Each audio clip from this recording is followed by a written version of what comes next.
open until 6 p.m. Barley's Tap Room and Pizzeria. Are you ready for the start of a new season? Maybe looking for your team to go on a tournament run? Get game day ready with Crumble. Head on over to your nearest location and pick up 12 pre-selected cookies plus exclusive toppers.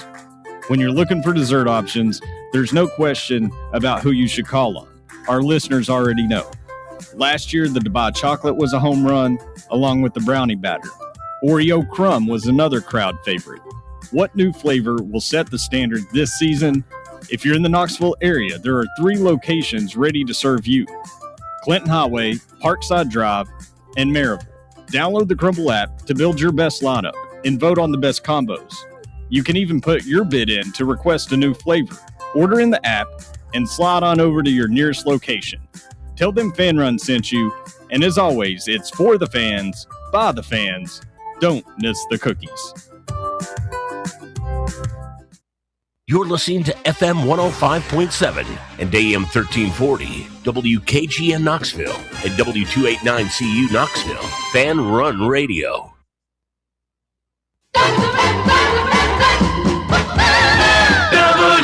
WKGN 1340, go Vols! You're tuned in to East Tennessee's premier sports radio call-in show. This is The Drive.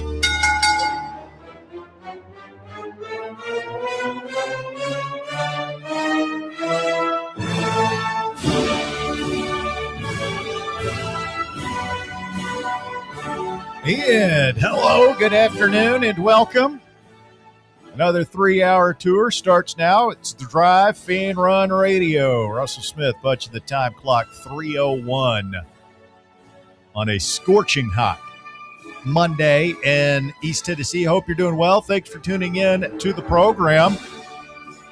Having a heat wave. It's going to be a hot, sweaty week. Yes. It's be a good week, though, man. Fired up about it. Heading into big weekend that will kick off at the Casual Pint North Shore with our pre-4th of July Happy Birthday America 250 Years of Freedom live show. Come on out and see us Friday afternoon at the Casual Pint North Shore. Bear, we started at the regular time today. Yeah, I've had some personal electronics issues this weekend. I had to get it fixed. Mm-hmm.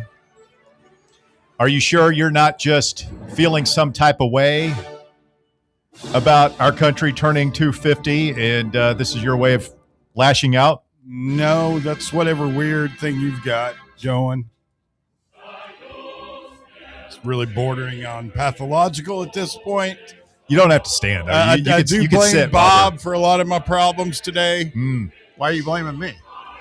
You turned me on to a show, Bob, and I finally got around to starting it last night about 9 o'clock. Slow horses? Yeah, I did one. And that fits. Then the next pull it thing for you the know, Russians? No, you don't. I don't know why you have to call names. Not nice. And the next thing I knew, it was like 3 hours Unnecessary. later, and I went to bed way too late. Yeah. And my whole day's been wrecked. Well, the good news is it's only 6 episodes per season. That's one thing. So you're already halfway through season 1. Season 2, you're going to be glad to know, has a very, very heavy Russian flair to it. Is that the one with the... One for you and one for you. Yeah. But I had a good weekend. Thank you, good. boys, for holding it down. Bear went road tripping. Which, Bear outside of city lines is always fascinating. Can't wait to hear about this. You sent some text about you went to In-N-Out, which is obviously a good choice. And you started talking about the milkshake, and it was just a bunch of like gobbledygook. It's like I was picturing you like just pouring the milkshake all over your head and everything else. It was so delicious. No, it was their shake game's elite. Bear drank your milkshake. He drank it up. Oh, man. What a weekend. What a weekend. What a week we've got lined up for you here this afternoon. 250 years Wow. They said it wouldn't last. We're still here. We're still here for a little while anyway. We're still here right now.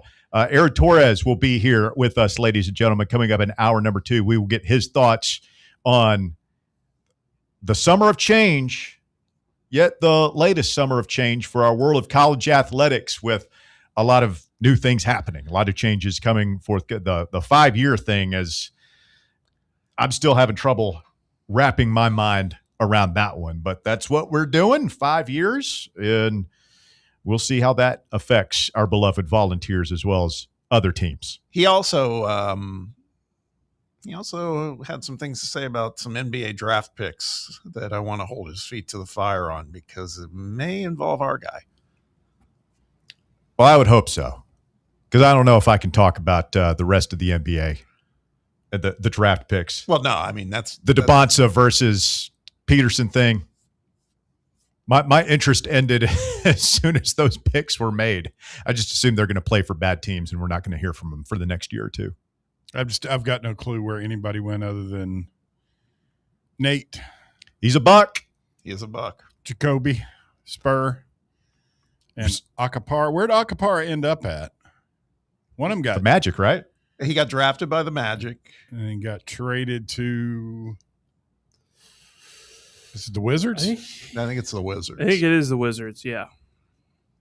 The whole draft trade We're thing. firing on all cylinders. Yeah, man, it's just coming rip roaring out of the gates on a Monday afternoon here on the show. I'm sorry, I'm partially distracted. Just got finished watching a thrilling conclusion to Brazil and Japan in the knockout stage of the World Cup. Japan had the early 1-0 lead, but Brazil scores the late winner to advance and send the Japanese home.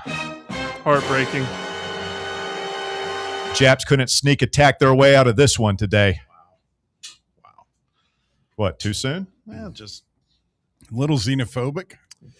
Like I said, we're firing on all cylinders here. Hey, man, I'm feeling a little bit patriotic. Okay. I'm going to be pointing the finger, hanging on the rim, and laughing at all our ops this week. I was listening to a thing on the way in about the they don't even have air conditioning over there. People are dying, and they're like, oh, we should turn our air conditioners off. I'm like, that's not a conversation we have in America. We crank the AC up. Yeah, it might be 95 degrees outside. It is a chilly 69 nice degrees inside the White Claw Hard Seltzer Studios this afternoon. And by God, that's where we're going to keep it. Do you know why, Walker Smith? Do you know why we get to keep it cool? Freedom. Because we are Americans, and we are not going to roast in our apartments, in our workplace, Freedom. in our houses, just because so we can save a couple of seals. live like dogs. We're not doing that. I don't know. A lot of the World Cup fans from over there came over here, and I saw the videos on social media, tons of them, about wanting to look into air conditioning as soon as they return home. That's one of my favorite parts about this World Cup is they're all coming over. Oh, the ugly American. We have this like reputation around they love it. our food. Yeah, they come over and they're like, oh, wait a minute. It's so much better over here. I mean, they've had to issue warnings that you can't just drink ranch dressing. Yeah. I mean, I forget which comedian it was that said this, but we solved hunger. We beat it. Nobody's starving in America. There are fat homeless guys. We're obese. We've got the opposite problem. We're eating ourselves to death. Yeah, that's one way to look at it. We, I'd rather die of a heart attack from being too fat than starve to death any day of the week. I'd rather not die. Well, yeah, I mean, that's equal. the goal. But I'm just saying, I'd rather have our problem than the problem they have in other parts of the world.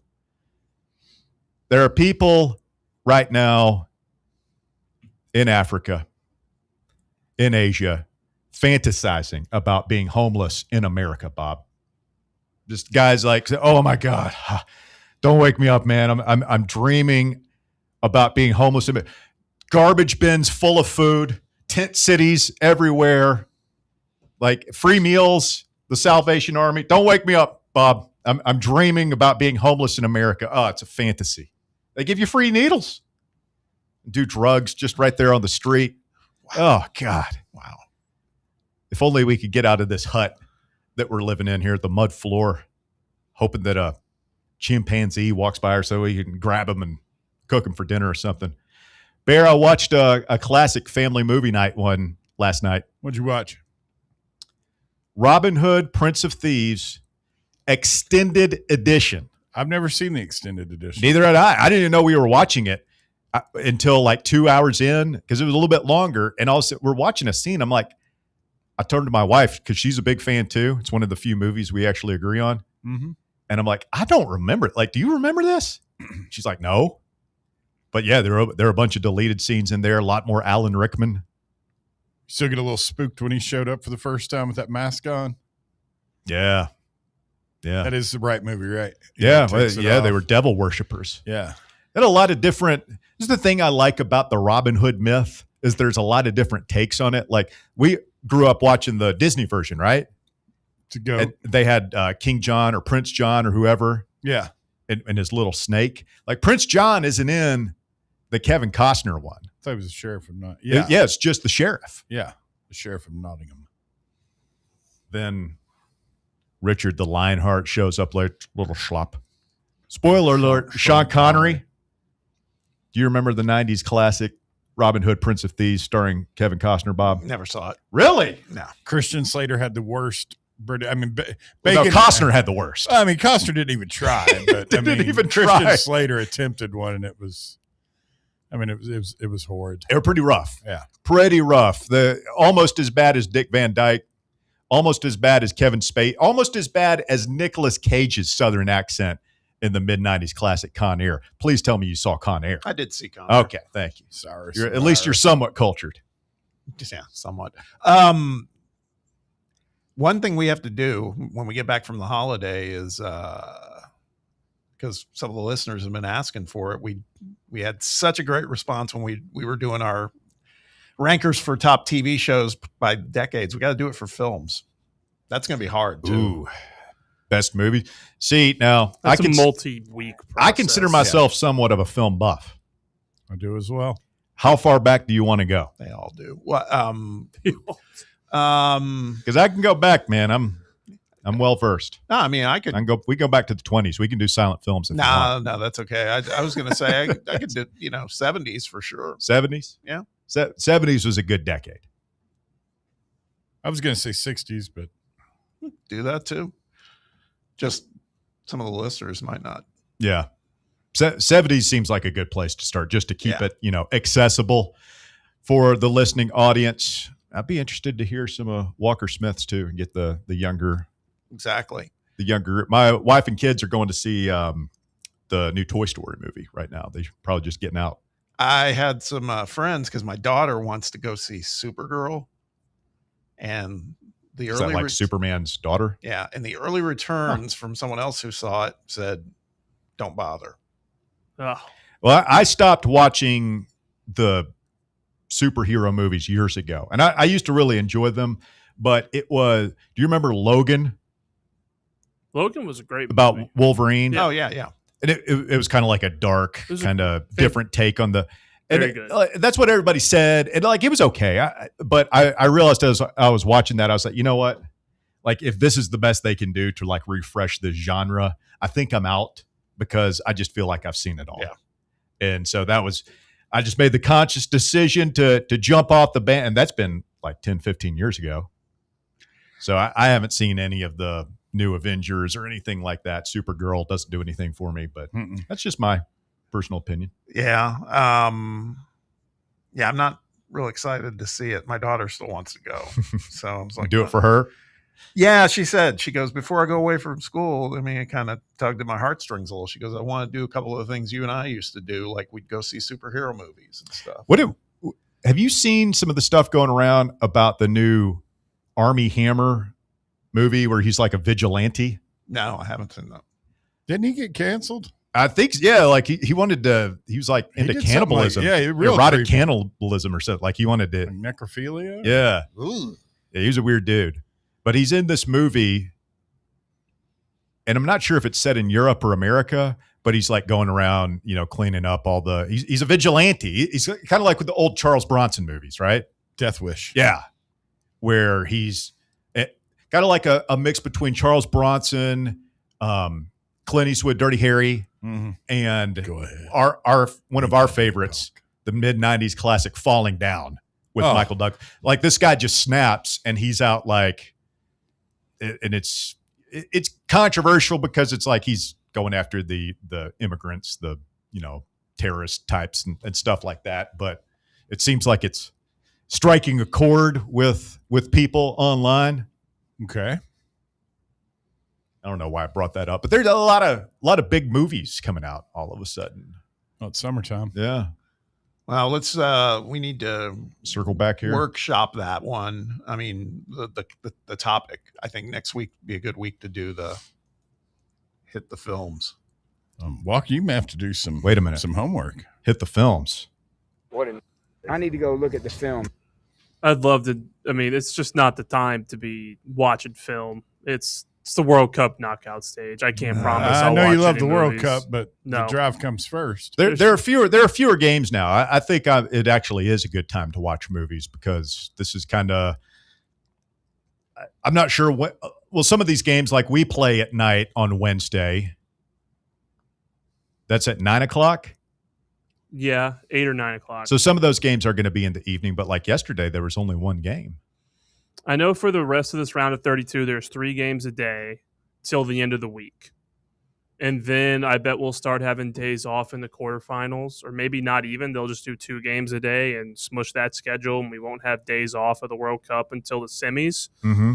So yeah, I'm locked in on that. I can't honestly commit to doing any new movies in the next week. You can't commit to doing any new movies this week. I can't commit to that. You got to find time, man. Sometimes you just got to make time, Walker.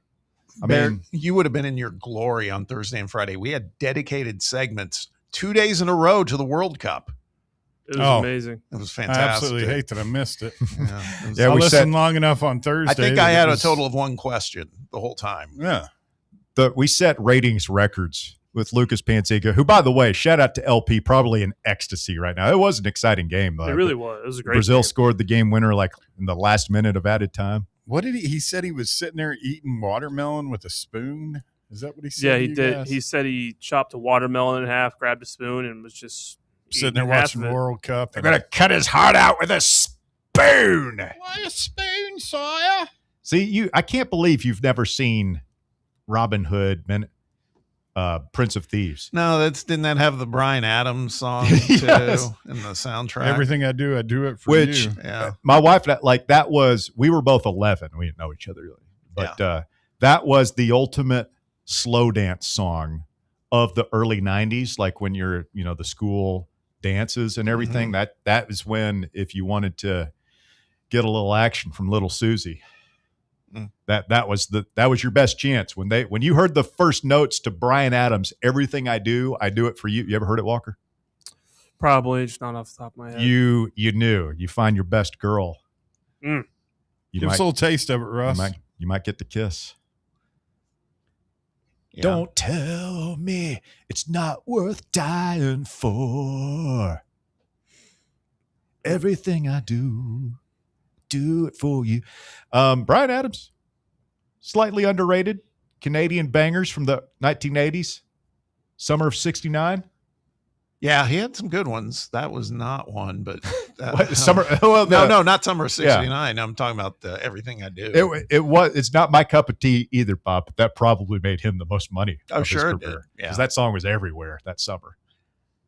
Coastoval said, hopefully Walker's at least seen Project Hail Mary. I have not seen that. I haven't seen it either. I've heard it's great. I actually watched it last night.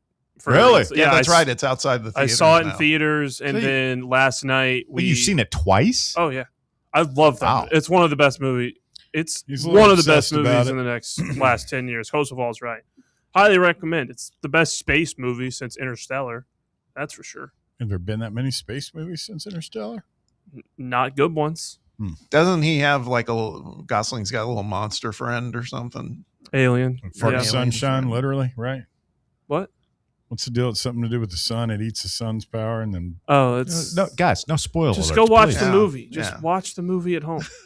So, coming up, we've got a lot to get into here this afternoon.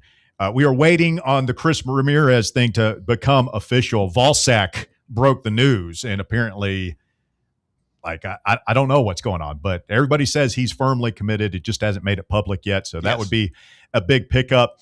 Speaking of big pickups, Danny White. Did okay. You got to. No wonder he's got the new do, man. I mean, I don't know if you guys saw the picture of him at the Pat Summit thing last week. No. But he's letting that grow out. He's starting to look like Kramer from Seinfeld. Like his hair's all frizzy and puffed up. I don't know what that's all about, but I guess when you're raking in like $200,000-$300,000 a year in bonuses on top of your $2 million a year salary, you can. It's not bad. Yeah, you're feeling some type of way. And Peyton Manning has spoken, and he has declared publicly where his allegiances lie in the Battle of the Orange UTs, Texas versus Tennessee. We're going to talk about that when we continue.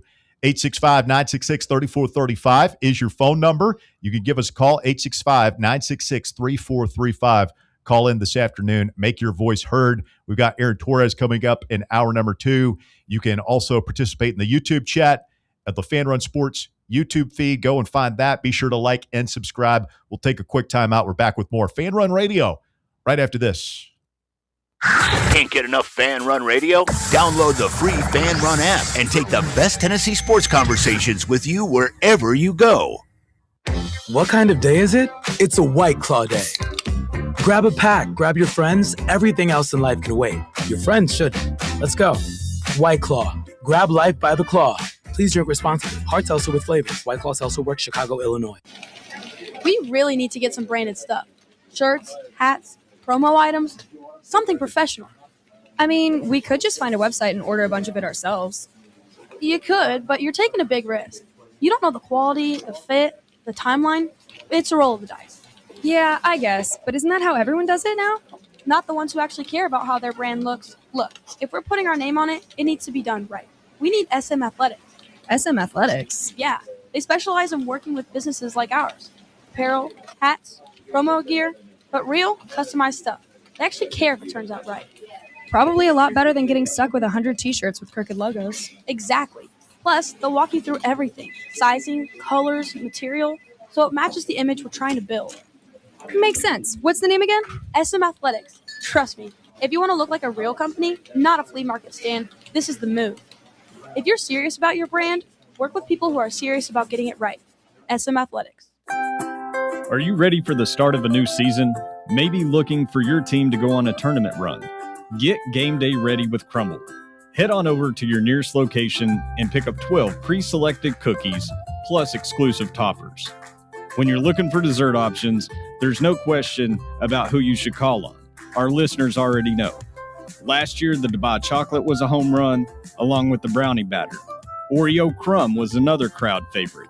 What new flavor will set the standard this season? If you're in the Knoxville area, there are 3 locations ready to serve you: Clinton Highway, Parkside Drive, and Maryville. Download the Crumble app to build your best lineup and vote on the best combos. You can even put your bid in to request a new flavor. Order in the app and slide on over to your nearest location. Tell them Fan Run sent you, and as always, it's for the fans, by the fans. Don't miss the cookies. Welcome to Axle Logistics, where excellence isn't just a goal, it's an energy. As a leading third-party logistics company, Axle is powered by an award-winning culture built on a work hard, play hard mentality.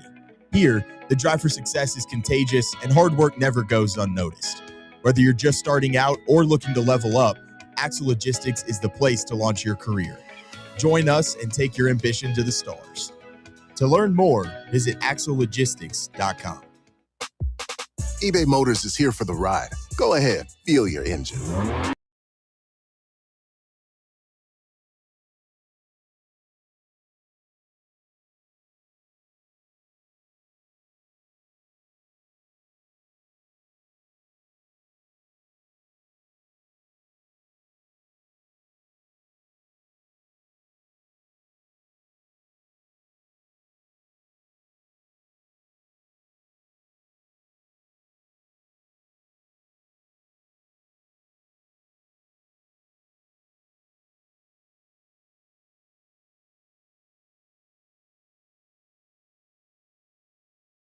Bear back with you, Walker Smith in the White Claw Hard Seltzer Studios as we get down to it.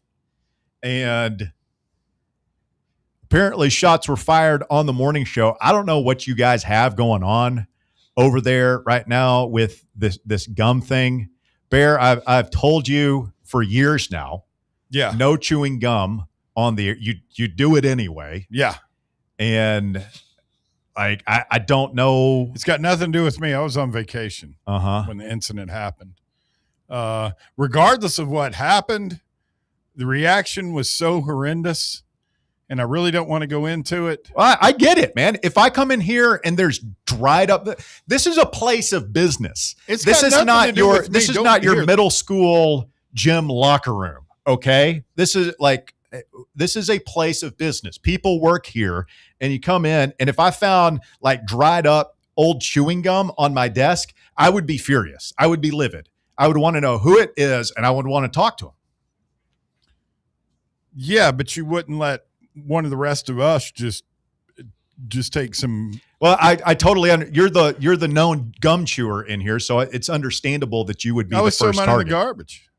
That and the fact that I wasn't here Thursday and Friday, and if a wadded up piece of gum was here from Wednesday afternoon till Monday morning, there's a lot bigger problem than my gum chewing. Walker, this is not on you, right? You don't chew gum in here. I do sometimes. You do? Yeah, if it was Friday, it might have been me because I was the only one in here. Well, there were always do throw it out, but must have just slipped my mind that day. I don't know. So you're chewing gum and you're putting it on the table? That's disgusting. I always put mine in paper. I go spit it out in the garbage. That's what I normally did too. I guess but brain wasn't firing. Hold on. There were a bunch of interns rotating in and out. I'm still trying to find the scapegoat for you, Walker. I think Walker's admitting to this, Bob. I think that's what's happening. I'm not going to say I remember I was chewing gum Friday when I was doing the show, but if gum was left there and it was my fault, then my bad. There was no call for some of the, just outrageous personal attacks that were leveled at Walker. Again, like I feel like I would react similarly. Walker, what are we doing here? Like, I understand. Are you going to reference his weight in reference to this problem? What the hell are you talking about? No, I'm talking about basic workplace etiquette. Workplace etiquette. We don't chew. Like, I can't believe I'm still having to explain why chewing gum on the radio is unprofessional and bad. For both of you guys. I want an apology from John and Sam. How many times do I have to go over this? You represent the drive. You represent me.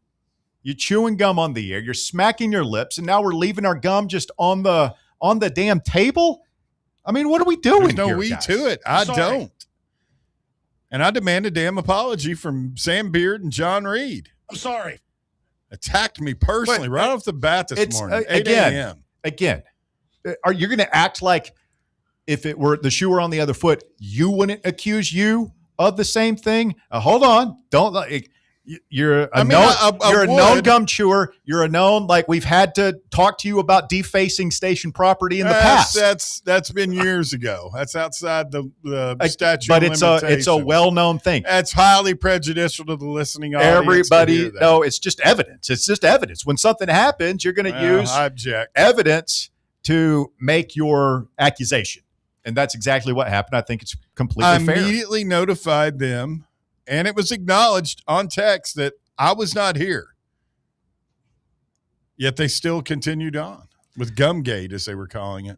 Well, I got to say, I'm Team Talk Sports on this one. Wow. Have you heard? Have you heard what was said? Because you wouldn't if you heard what was said. I'm sure that they took it too far, as they usually do. But as a matter of principle, yes, yeah. But for Cody to throw off on Walker for, carrying a couple extra pounds, that's pretty damn rich if you ask me. Well, no comment on that. It was ugly and uncalled for. Here's all I'm going to say, because I can actually tie this in and use it as a segue for later. I've been thinking, because I've got a topic that's been brought to my attention by an alert listener. Mm-hmm. And to thoroughly discuss and give this topic, which is Tennessee-centric, the kind of airtime I think it's worthy of, it might require a momentary, as in today and today only, lifting of the ban on personal appearances show fodder. Okay. Go on. Oh my God. I mean, you're going to say it about one of us personally? No. I'm just saying, like, it's going to require it as a matter of conversation for the show. So that's a tease. You hang on to that one and do with it what you want. All right. Before we get into the Peyton stuff and Danny White, obviously the big news in the world of sports today is the CJ2K thing. Mm-hmm.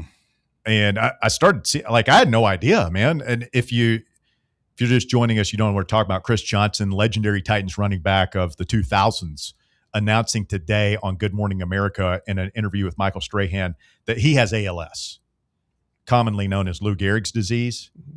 And he's had it for a while because he's already lost his ability to speak. And it was a really... it was the first thing I saw this morning, like a 7-minute video online, and ended up watching the whole thing. And I saw the rumors of this started to break yesterday, so kind of knew it was coming. But I didn't realize that that it's this far. Like, he's already lost his ability to speak. Apparently he was like, it started last summer. Yeah. So, I mean, it's progressed like wildfire. He said he noticed he had some weakness in his right hand, but he was like normal. It's a very, and I can speak, I've lost 2 people close to me to ALS, and it's very, there's not a linear path on how it attacks your body. And yeah, it just doesn't. There's all sorts of different ways. Some people live with it longer, some people don't.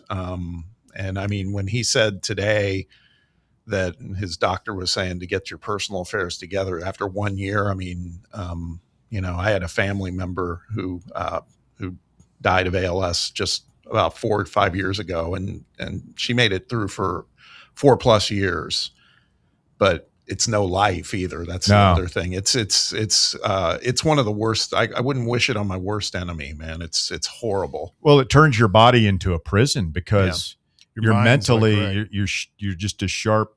You're Yep. completely aware until the very end. That Steve Gleason guy who played for the Saints, like, he lasted a long time, right? Yeah. For like well over 5 years, I want to say. Like, he was around for a long time, but he was in a wheelchair, completely immobilized, and he had the thing that Chris Johnson has, where you can speak with your eyes, basically by looking at a computer screen. My sister-in-law had the same towards the end. Yeah, for the last year or so. It's incredible technology. It is. It's tough. And then there's somebody, I saw a story, there's someone here locally who, there's many people who are afflicted with this, that, again, attacks in different ways. Like, he's lost a lot of his physical faculties, but still can speak and talk. So it just, again, very different in how it attacks your body and your nervous system. It's just awful. Lou Gehrig, like, he lived for 2 years. I think it was, he started noticing in the 1938 season that he was just tired. Mm-hmm. And then, but his numbers really didn't drop off. And then in the he said it was 39, I believe, spring training, and he was like 37.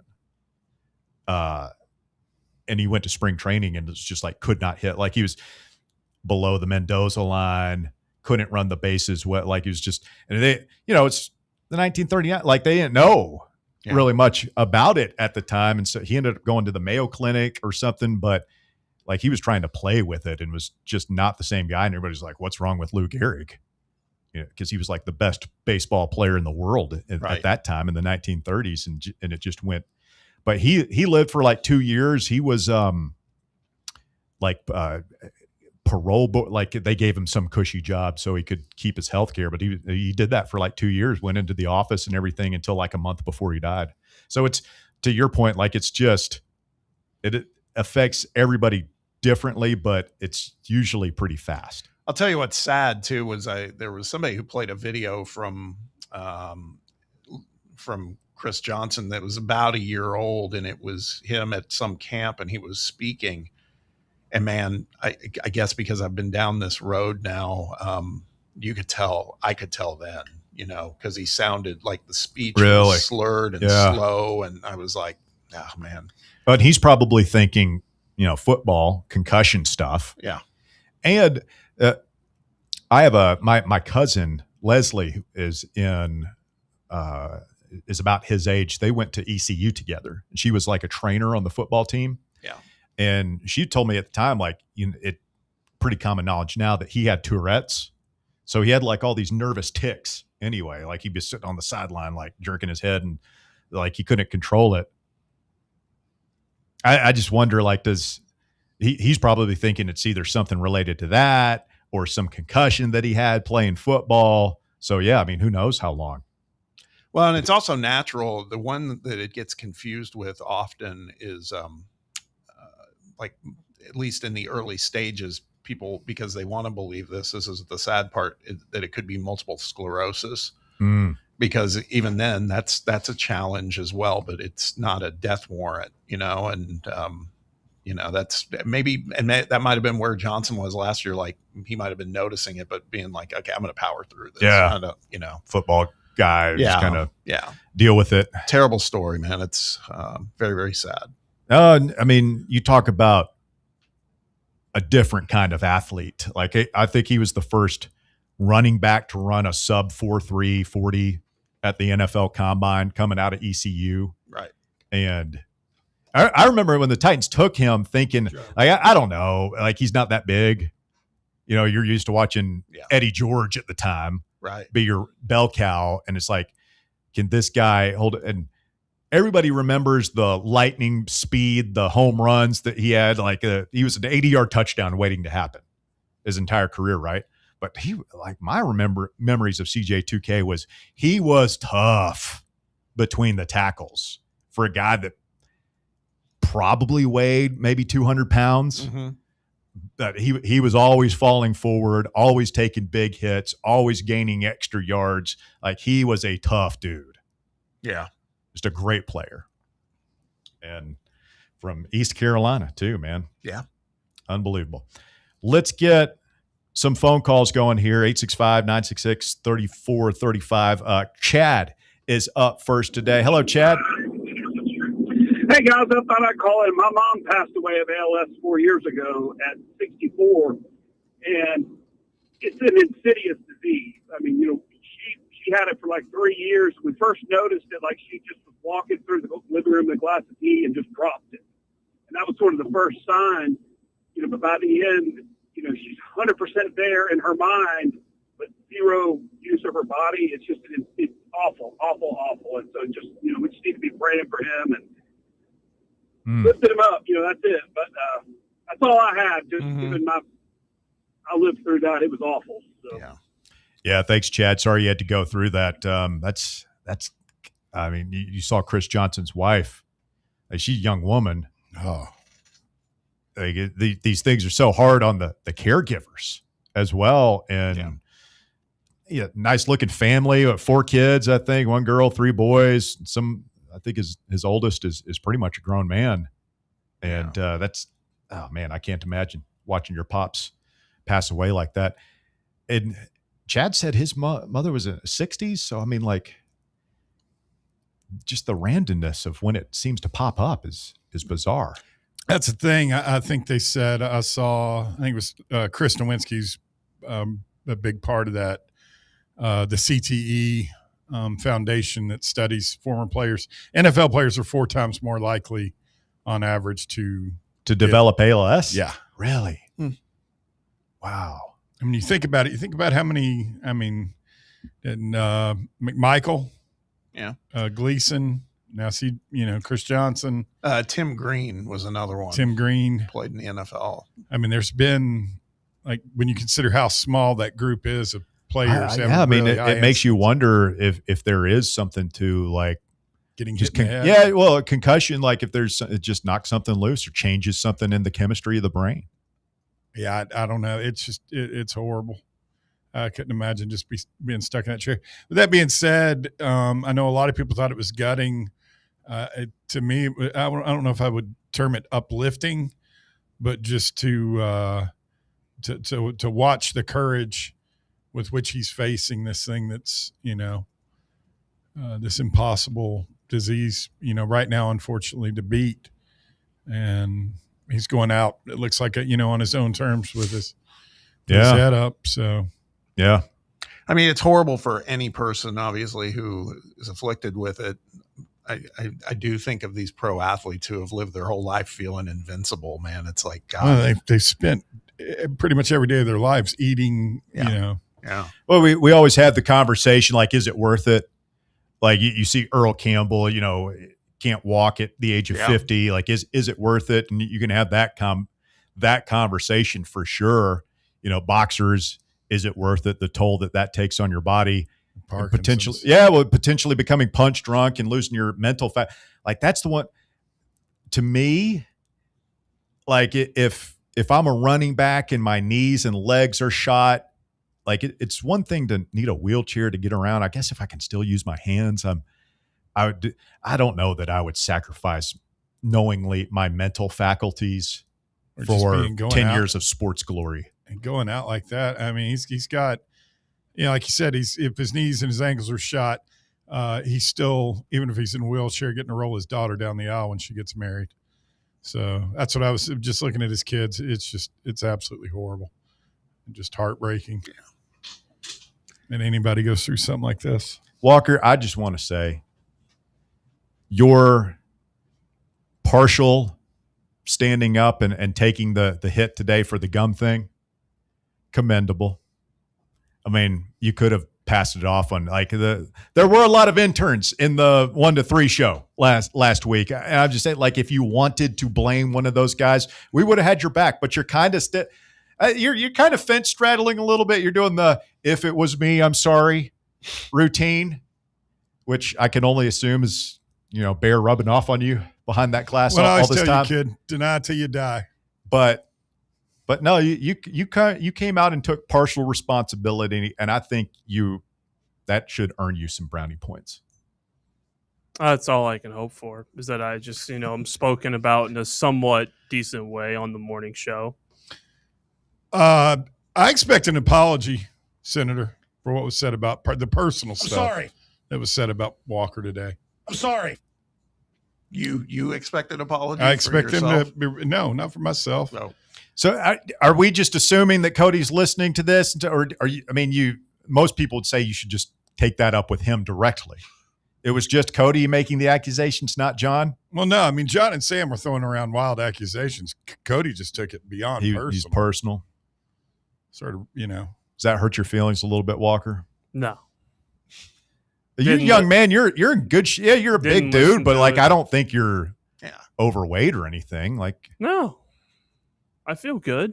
Cody, I'm just saying, like, it's like the term morbidly obese was thrown around towards Walker. That's stupid. That's just patently nice. Inaccurate. False. It's not nice. They got me really inflamed, though. Guy's in pretty good shape. Like, he's pretty active. He's out and about, moving around. Yeah. Thank you. Getting his steps in, keeping his heart rate up. He's taking care of himself. I try my best. That's all you can do. It's all you can. It was Beard that really kept pouring gas on it. Yeah, he does that. Sam will guide them in the direction he wants them to go sometimes. He's the devil on their shoulder for sure. He'll encourage them. Okay, well, so Bubba never said anything? No. Bubba's not getting involved in. Bubba may have chewed the gum afterwards. Wouldn't put it past him. If you're putting forth that Sam Beard is the Svengali-like character pulling the strings behind the rope, behind the curtain or whatever for Talk Sports, I would say that reflects poorly on John and Cody for being that malleable and easily swayed. I'm just saying that. Yeah, that's what I'm saying. They are. That is what I'm saying. Yes. You can pursue your apology on your own time. I'm sorry. We got to take a quick time out. You're listening to The Drive on Fan Run Radio. When we get back, Peyton Manning speaks at the Manning Passing Academy. He is on record. Who is our favorite son pulling for when the Longhorns come to town? His beloved Volunteers or his nephew's team, Texas? We'll talk about it when we continue. You're listening to The Drive on Fan Run Radio. Stay with us. The Drive. Streaming worldwide at fanrunradio.com and on the free Fan Run app. This is Big Orange Country's sports talk radio superstation, Fan Run Radio, Knoxville. It's official. It's summer. And how does East Tennessee do summer? With your Knoxville Smokies, of course. Only 5 homestands remaining. So if you haven't been to a game yet, what are you waiting for? This week is a huge week with all-you-can-eat Wednesday, Knox Vegas Thirsty Thursday, Friday fireworks, and then Saturday, we're celebrating our country's 250th birthday. America's favorite pastime and fireworks. Is there a better way to celebrate? And come meet Bluey on Sunday. Don't miss the fun. Get your tickets now at SmokiesBaseball.com. Is your yard starting to look more wild than welcoming? Yeah, don't let your landscape be that house on the block. At ECR Total Landscapes, we make sure your outdoor space is something you're proud of. From de-weeding flower beds to leaf blowing, trimming, mulching, and more, completely customizable to your property's specific needs. We'll handle it all. Why spend your weekends sweating it out in the yard when you can just sit back and enjoy it? That's the ECR difference. And right now, new customers can get 10% off your first month of our monthly maintenance package when you sign up for a full calendar year. That's right. Consistent, reliable service at a price that makes it easy to get started. No sweat, no hassle, just a better looking lawn week after week. Call ECR Total Landscapes today and mention promo code FANRUN to save 10% on your first month. Call 865-384-2012 or visit us online at ecrtotallandscapes.com. Barley's has live music on weekends, general team trivia on Wednesday nights at 8 p.m., and now live sports trivia courtesy of the Knoxville Trivia Guys every Thursday night upstairs. The game starts at 7 p.m. and is free to play for everyone, so head on down to the Old City and show off your sports knowledge and win gift cards to Barley's. Use those gift cards to buy some delicious food and drinks, and you can take it all in with their wide selection of TVs and indoor projectors. Barley's Tap Room and Pizzeria. Are you ready to show off that confident, radiant smile you've always dreamed of? Well, here at Knoxville Smiles, we're ready to turn your dream into a reality. At Knoxville Smiles, we're more than just a dental practice. We're your partners in achieving optimum oral health.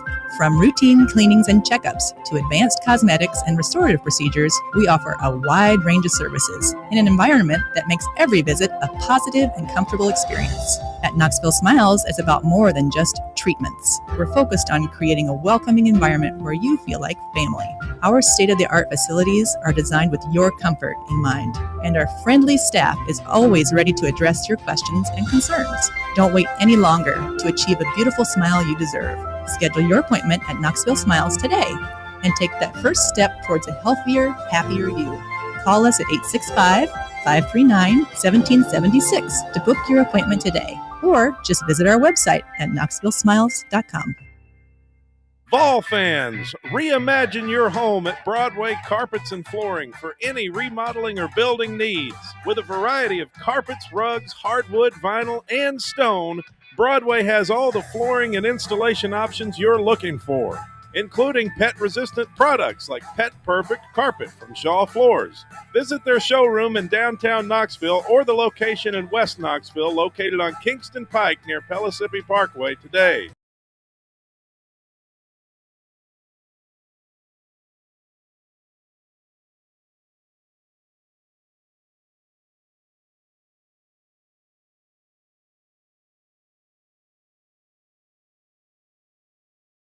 Piece of gum. It's pretty good, Matt. Well played. Coastal Vol says, I can't be the only one that remembers Bear going after Walker's weight and appearance when he was out for a couple of days, just like 2 months ago. LOL. That's different. Okay. We're on the same show. So you're on the same show. You can make personal appearances show fodder for you, but not for Cody. Yeah. He's my boy. So you would never say something about Cody's personal appearance on this show? Never have. Never taken a shot at Cody. You've never taken a shot at Cody on this show? Not about his personal appearance. Like it Absolutely kind of happened not. last segment, for being honest. I didn't take any shots at him. I just said he lived in a glass house. Okay.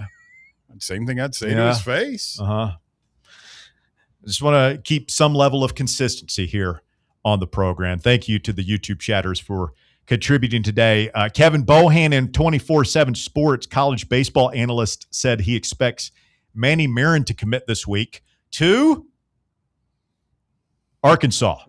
Oh, that'd be tragic. That'd be tragic. You know, but I'm not going to cry over it because it sounds like we probably could have kept him if we wanted to, and we let him walk. And I don't know if it was a numbers thing or we didn't value whatever he valued himself, but it sounds like we're going to get Chris Ramirez. Chris Ramirez put up really good numbers at Cal Baptist. We'll see if that translates to the SEC. This is just when Elander will be judged on this. Either it works out and he's a genius, or it doesn't work out and he goofed. And you have to trust him. You know, he's a baseball coach. We're not. So he made this with up close and personal information. He made this decision with information that, we're not privy to. He has the level of expertise, the level of information, I guess, that we don't have. Expertise. I feel like all these guys are going through this right now, though. Nobody else has. I mean, how bad do you wish that we had just ponied up for Jordan Ross now in football, given what's gone on the past few days? But that's completely different because we didn't, hindsight is 2020. At the time, it looked like nobody was questioning that, right? It was like, oh, yeah, Chaz Coleman is an obvious upgrade here. By all means, do that.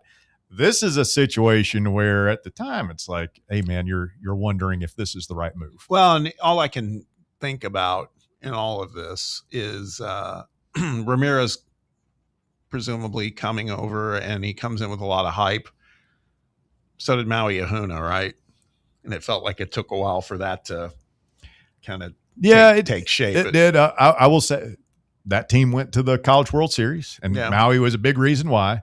And Tony has talked publicly, Tony Vitello, about that thing was out of control because of rumors that were, many people feel like, instigated by the Kansas coach out of Sour Grapes, saying that he got $1 million or something like that to come here, which wasn't even close to being the truth. Right. And that sparked a locker room division early in the year. And that once they had a clearing of the air and, hey, guys, like, this isn't true, this is other people trying to divide us, that at that point the team came together and had a really nice season. Yeah. I guess my point in all that was, it does have you thinking back to decent bird in the hand there with Manny Marin. But again, what we don't know is what he was asking for financially and everything else. And, I mean, interesting pickup for Arkansas. They will, I think, I don't know if we'll play them next year or not. I would imagine, because we didn't play them this year. Yeah. That they hop on the schedule. God, I hate them. Yeah. The other thing is, I saw a note today that Nate Eisfelder, one of the schools he's considering, Oklahoma. Which I've heard they're coming here next year as well. So imagine an Oklahoma outfield, defending national champion Oklahoma Sooner outfield, containing both Jay Abernathy and Nate Eisfelder coming back here next year. I don't know if I like that, Russ. I don't know either, man. Again, we're going to have to get better, man. It's going to be kind of nerve-wracking. Yeah. All right, so Peyton Manning at the Manning Passing Academy says nothing's more important than family. He's pulling for Arch and Texas when the Longhorns come to Neyland Stadium for the big matchup on September 26th. Are we mad about it? I say good. No, I'm not. I'm not mad about it. Again, there's, if you're believing in, karma and everything else, it always seems like, there's it's the curse, right? So I'm just saying it more because I can remember when Peyton came here, like, Archie's, you can't get any more. Because we played Ole Miss that on a Thursday, and that was a big story. It wasn't a big story here because we're like, whatever, we're Tennessee, they're Ole Miss, they suck, whatever. but I'm sure it was a huge story in Oxford. Well, yeah. And Archie was up in the, stands rooting for his kid. I understand. Like, I've got nephews, and it's like Peyton said, blood sicker than, it's a family thing. If you're Peyton, would you just stay home that way? Like, because if there's one thing we know about the Mannings, it's very professional. It's classy. They don't want to be a distraction. Right. Archie, it's different. I think when Archie's going to Liberty Bowl to watch that game in Tennessee, that's his son. Yes. Right. There's a difference between son and nephew. It's family. You have to go at your son. I don't know if you have to go. If you're Peyton Manning and you're Mr. Tennessee, your name's on the locker room and everything there, that might be one where I just stay home. Either stay at home, but what you don't want to do is show up. Where I would draw the line. Okay, here we go. I think it would be a bad look for him if I were one of the people that he listens to at all, which he doesn't, unfortunately for him. He doesn't listen to you. I would advise him not to wear anything Texas. That'll be for a lot of fans. Bob, if Peyton is up in his founder suite in a 10-gallon hat with Matthew McConaughey, arm around McConaughey, doing the hook 'em horns, is that a bridge too far? No, not for me. No, no, it's family, man. I think that'd be a little overt. I would say that, but you got to factor in Bob. Bob has a whole nother level of Peyton love from the Colts. But you weren't here. You weren't here in the 90s going through it with were you? Yeah, I was here. I thought you were. That's when you were Sterning it and in Cali and all that stuff, right? No, that's right. What year did you move here? 94. Oh, okay. All right. Just in time. I take it back. So how thrilled were you on draft day when the Colts got him? I was very thrilled.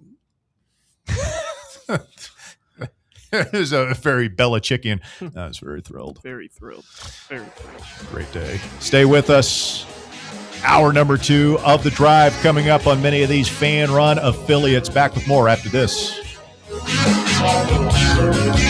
The Drive. Fan Run Radio, where Big Orange Country comes to talk sports. Start your morning off with your daily dose of talk sports with John Reed and Cody McClure from 8 to 11. Then it's Tony Basilio from 11 to 1. The Playbook with William Pattison from 1 to 3. And The Drive from 3 to 6. It's 10 hours of hard-hitting local sports radio every day, right here on the flagship station for Tennessee fans. This is Fan Run Radio, Knoxville. In a world filled with deadlines and screens, sometimes we forget the simple joys of life, days filled with special moments. At Inward Half, we understand the essence of these moments. Feel the difference between our breathable fabrics and flexible apparel as you disconnect from the hustle and bustle and reconnect with what truly matters. Inward Half, simple luxury for on and off the course. Hey, Vols fans, Cody Brown here. I grew up right here in Tennessee and know what it means when someone says, I've got your back. That's why you can trust Farm Bureau Insurance of Tennessee. Whether it's your home, your vehicle, your family's future, or the business you built from the ground up, we will show up for all of your insurance needs. We are Tennesseans who understand what matters, which is doing right by you. Insurance is not all about just paperwork and policies, but it's about the people we insure every day. So if you want insurance that hits home, give me a call at 865-992-3871. Go Vols. Citizens National Bank. Life is more fun with a Good Life account, offering extra benefits, including bank travel. Experience the trip of a lifetime to Ireland. Explore rolling green hills, historic castles, and charming villages across the Emerald Isle. Get in on the fun. Call 865-429-7935 today. Citizens National Bank. Banking never felt so good. Member FDIC. Are you thinking of buying a home but don't know where to start? Well, call VFL Josh Travis, your local mortgage expert with Foundation Mortgage, based right here in Knoxville. Whether it's your first home or your forever home, he'll keep the process simple every step of the way. To get started, visit mortgagebrokerjosh.com or call 423-312-9777 today. Foundation Mortgage Company, LLC is an equal opportunity housing company. NMLS number 1387311. Welcome to Axel Logistics, where excellence isn't just a goal, it's an energy. As a leading third-party logistics company, Axle is powered by an award-winning culture built on a work hard, play hard mentality. Here, the drive for success is contagious and hard work never goes unnoticed. Whether you're just starting out or looking to level up, Axle Logistics is the place to launch your career. Join us and take your ambition to the stars. To learn more, visit axlelogistics.com. You're listening to FM 105.7 and AM 1340, WKGN Knoxville, and W289CU Knoxville, Fan Run Radio. Hey, Pack Rat. Yeah, you. Are you moving cross country and you just don't know who to call? Call us right now. Listen, you've probably seen one of our containers in your neighborhood, but did you know that we can help you move anywhere in the United States? It's real simple. We'll drop a container off at the location you tell us to bring it to. You pack up your valuable possessions at your leisure. They stay safe right in your home. And when you're ready, call us. We'll come and pick up the container and give you a scheduled date of when your furniture and the other possessions will be at your new home. So if you're moving across country or across town, be a Pack Rat. Join the Pack Rat family. Call Pack Rat right now for your free quote. See y'all later, Pack Rats. Call 800-965-1298. 800-965-1298. 800-965-1298. That's 800-965-1298. It's time for the Drive's Top 4 at 4. Hour number 2 of the Drive underway. And the Top 4 at 4 is brought to you this afternoon by our friends at Knoxville Smiles. Walker Smith, what you got? Thanks, Russ. At number 1 in Baseball America's latest update of their top 50 MLB prospects that was released last week, 7 current Tennessee players, 12 signees for the class of 2026, and 2 transfer portal commits are listed in the projections. Transfer commits Jake McCoy from South Carolina and Ricky Ojeda from UC Irvine are the 2 portal additions that are draft risks. I continue to say Ricky Ojeda is one of the most elite names we've gotten in a long time around here. Ojeda and who now? Jake McCoy. Yeah. I don't know if those are the... Those are the 2 that are in the top 500 MLB prospects. The kid, the outfielder from Wright State, I believe, is a risk. They might have just had him outside of their top 500. Yeah. Which would bode well for us. What about our collection of one-arm pitchers? Any of those guys draft for us? Yeah, McCoy. The real McCoy. Boy, he better hope this works. Yeah, it's just so hard. Baseball, by far, of the big 3 sports, is the hardest portal thing to manage because of the draft. Right. Yeah. Like in basketball, you have a little bit of that. Like is Juke Harris going to go? But we pretty much knew. You have a pretty good feeling of who's going to go to the draft and who's not in basketball.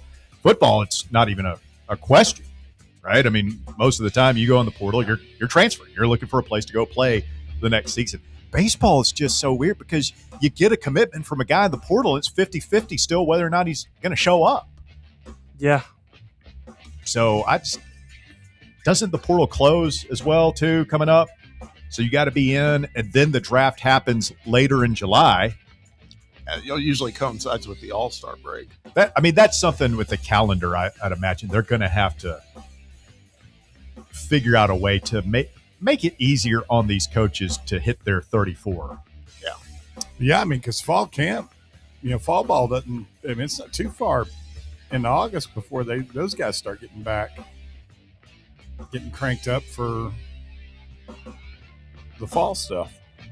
Looks like the portal closes on July 1st is the last day it's open. So Wednesday or Thursday? Wednesday. That's just to declare, though, right? That's to enter the portal. That's to put your name in the portal.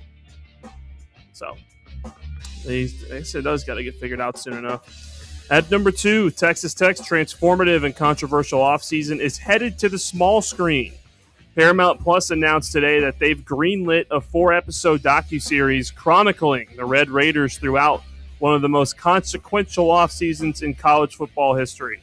While Paramount Plus has not revealed specific timelines or storylines that they will be featured, the cameras have been rolling throughout the offseason unlike any other in Lubbock, including the Sorsby saga. I mean, this could really be, it just depends on how much latitude Paramount Plus will be allowed to tell the story from the university, but it could be fascinating, honestly. Get some scoop in that. If you're Texas Tech, I mean, I'm sure they put parameters in place before any of the Sorsbys, before they even knew who Brennan Sorsby was, right? It's like, hey, you can't make Daddy Warbucks look bad in this thing. We'll let you come in here, but you're not going to make Chad Campbell look bad. This is the type of show we will. I'll put it out there right now. I'll put my flag in the sand. At least with the current administration, we will never see a show like this for Tennessee football ever. Didn't we give him? We gave him semi-access in the Nico year with the Netflix documentary. They did. Yeah, they did. They were part of that, but that was heavily controlled. Yeah.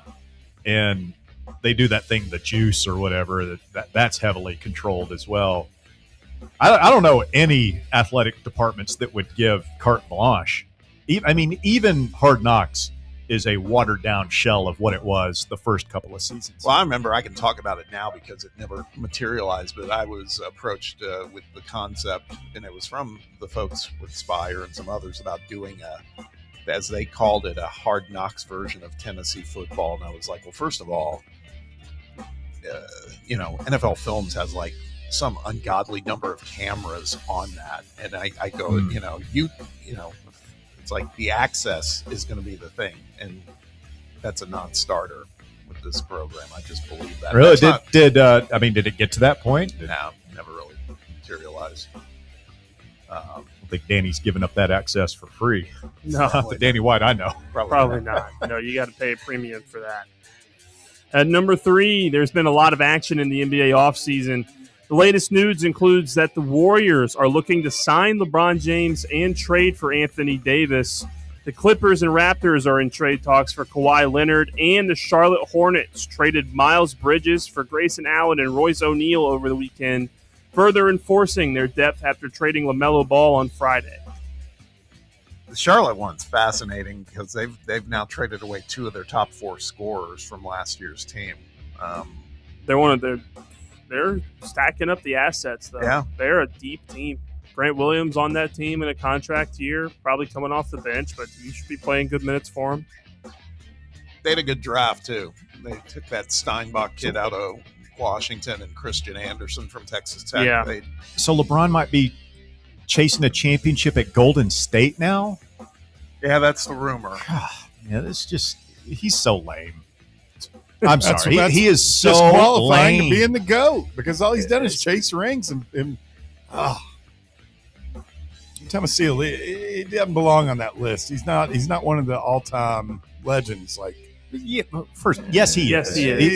He's not in the same conversation with Jordan. Yes, okay, well Kobe. That's a different conversation. All I'm saying is, has there ever been a player at the top of their sport like that who is so divisive, man? Like, people, I just think he's lame, dude. I just think LeBron is a big dork. If that's the biggest problem with LeBron, then he's doing his job right, because he's not had anything worse to complain about. No, he's not. If he had stayed in Cleveland his entire career and won multiple, just like 3 or 4 championships, I think he would be much cooler, in my opinion. Like a guy, what best player of his generation, could have gone anywhere he wanted, but no, he stayed in his hometown and like lifted an entire city and franchise up on his shoulders.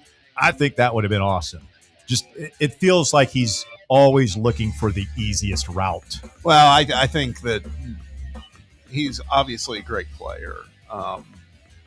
But Walker, what I would say is what's going to be attached to his name is like legendary player, also kind of a mercenary. Who does he go in the Hall of Fame at? Like in baseball, like Randy Johnson went in as a Diamondback, and that was kind of weird. Yeah. Like, who does LeBron James go into the Hall of Fame as? As a Heat? Nah, it'd be a Cavalier? It'd be a Cavalier. You think so? I think he because that's will. where he's from. That's where he started. Yeah, he'll be a Even though he's played the majority of his career in Miami and LA. Elsewhere. Yeah. I mean, it's so and now maybe another team now to Golden State. That's I mean, nobody stays with their team anymore. No, that's just all of basketball. Yeah. No one stays with their team. And at number 4, the knockout rounds begin this week in the FIFA World Cup with 3 excellent matchups today. Brazil came back down 0-1 to beat Japan 2-1 to start the afternoon. Later, Germany plays Paraguay at 4:30, and the game of the night is between the Netherlands and Morocco at 8 p.m. All games will be on Fox. Barry, who you got in that Netherlands versus Morocco game? I'll go with the Dutch. I like the Dutch. Who do you think has to have a big game for the Holland. Dutch? Holland, like the team, the nation? Is that who my guy plays for Man City? No, It's Norway. He's Norse. I don't know, man. I'm not going to watch it, dude. You're not going to watch Netherlands versus Morocco tonight? No, I'm going to go watch it Slow Horses Oh, on my Apple God. TV. Thanks for the reference there, the referral, Bob. You got it, man. I kind of wonder if Paraguay gives Germany a game. Germany looking a little shaky at times. Who does España play? I don't know when they play. We need to be rooting against. That's who we'd see in what, the Sweet 16? I'm worried about both Bosnia and Herzegovina currently. I'm not even thinking about Spain. Walker's thinking dialed in. Not even thinking Bosnia about Spain. and Herzegovina? Well, You gotta worry I about think them both. The very length of the name concerns Walker. It's true. Bosnia and Herzegovina. Yeah. But we bombed them into oblivion in 98. And we did. That's probably why they're going to be extra motivated to take it to us. But wasn't it one of those situations where we were bombing them to save them? Like they were in a war. They were in a, they had they had like a 3 or monster. 4 way civil war going on, right? Yeah, and then there was ethnic cleansing was going on. Some of that They had concentration camps. I yeah. remember the pictures. It was awful. Wow. wholesale killing Muslim people. I think was the deal. It's not very good. So we decided to step in, say, "Hey, cut that out." Killing Muslims is our job. I'm sorry. Was that too soon? That too soon? The hell happened? You Come almost on. gone. Yeah. Can't. I'm just saying. It's kind of what we do. It's awful. That's weird. It went from one extreme to the other. Yeah, it is, right? Yeah.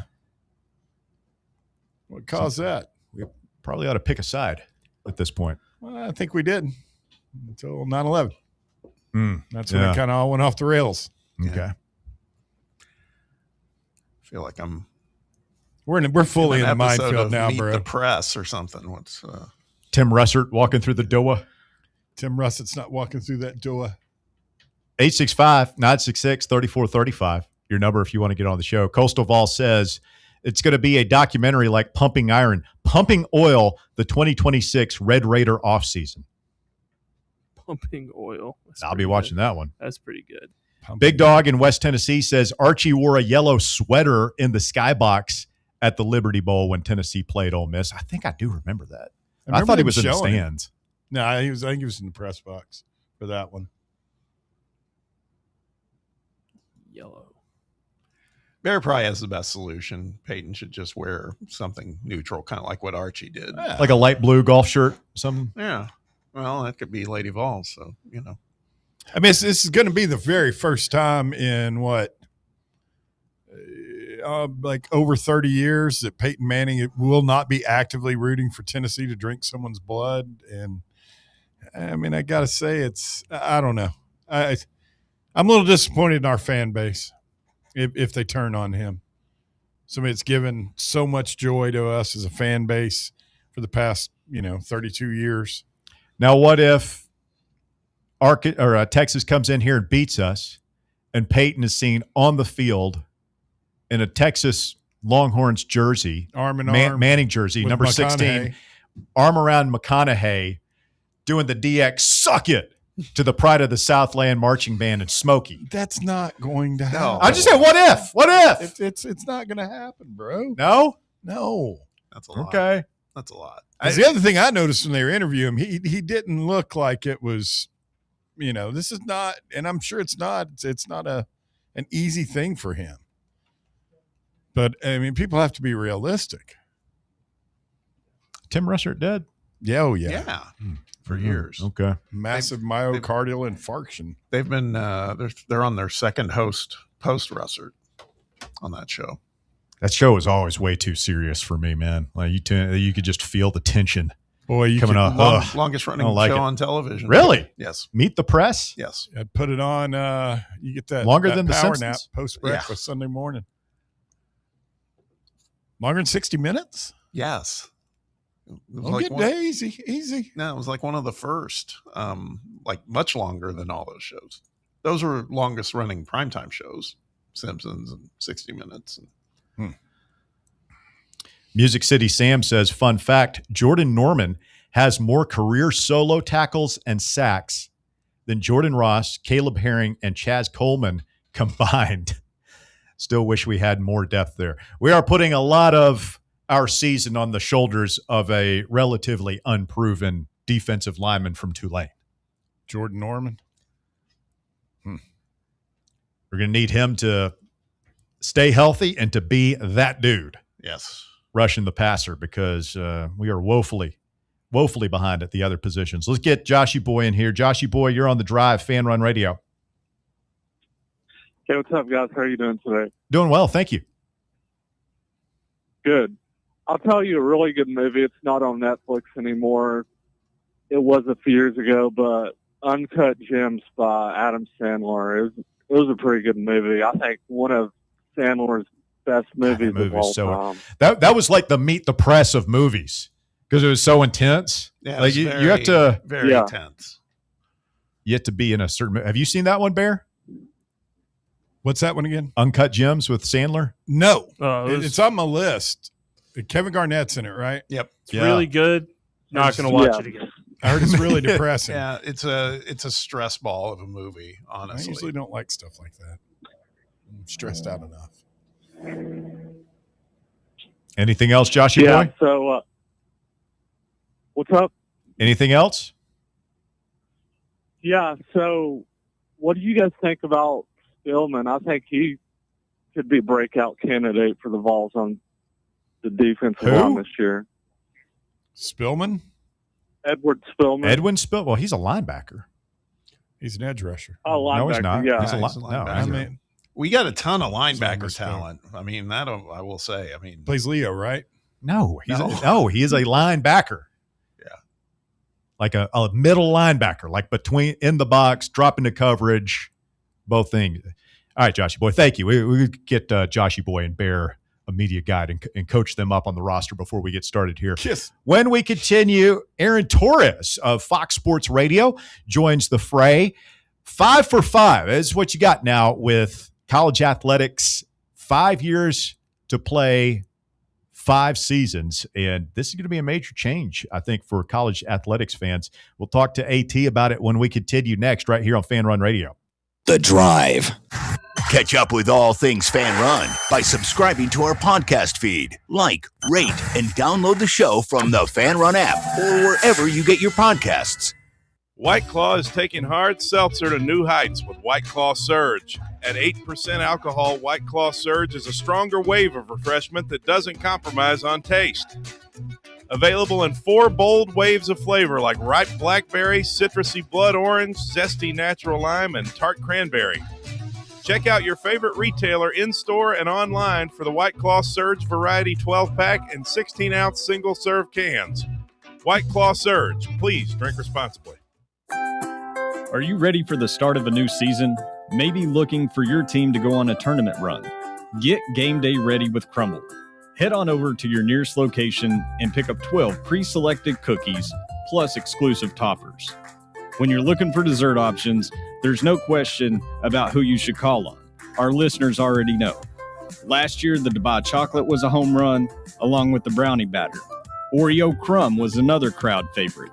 What new flavor will set the standard this season? If you're in the Knoxville area, there are 3 locations ready to serve you: Clinton Highway, Parkside Drive, and Maryville. Download the Crumble app to build your best lineup and vote on the best combos. You can even put your bid in to request a new flavor. Order in the app and slide on over to your nearest location. Tell them Fan Run sent you, and as always, it's for the fans, by the fans. Don't miss the cookies.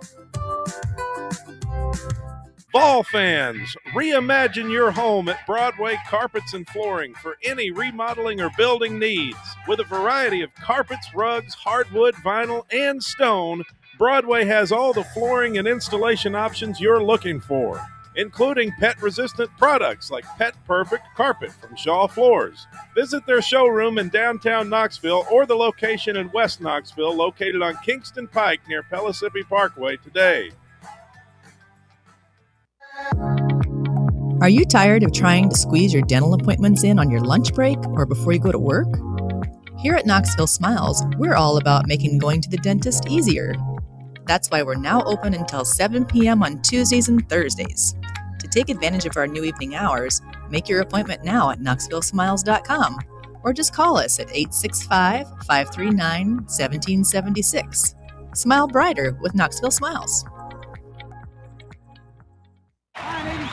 Everyone needs to take care of their mental health, even running back Bijan Robinson. When I'm on the field and feeling the pressure, I usually just take a deep breath. When I'm just breathing and seeing what's in front of me, everything just slows down. It just makes me feel great before I run the play. Just like Bijan, we all need a strong mental game on and off the field. Make a game plan for your mental health.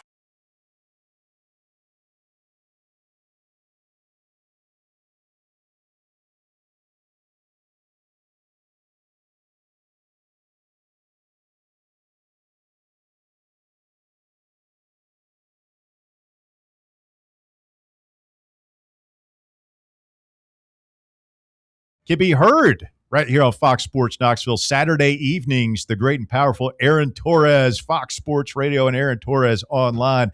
AT, good afternoon. How's it going? What's up, fellas? How we doing? Hey, man, we're doing good. It's hot here in East Tennessee, and we are just counting down the days until college football, you know? It's what we do. Yeah, that's the rumors. I hear it's pretty hot, according to Bob's Twitter feed, and Bears pre-show prep. You know, me and Bear have a big pre-show prep conversation before, just to make sure that I'm ready to cover everything that needs to be covered with you guys. And he did make me aware of the weather. So I hope you guys have air conditioning. You know, I've seen a lot of these European fans coming over, blown away by America's air conditioning here for the World Cup. So I'm hoping that air conditioning has made its way to Knoxville by now. So. It sounds like it's going to be making its way around the world when these Euros go home and take the air conditioning with them. You know, it's good that we're able to spread the joy of AC here in America. We're trailblazers in that regard. Just want to make sure you guys got it. That's all I'm really worried about right now. Cool, calm, and collected here on Fan Run Radio. Aaron, let's get right into it.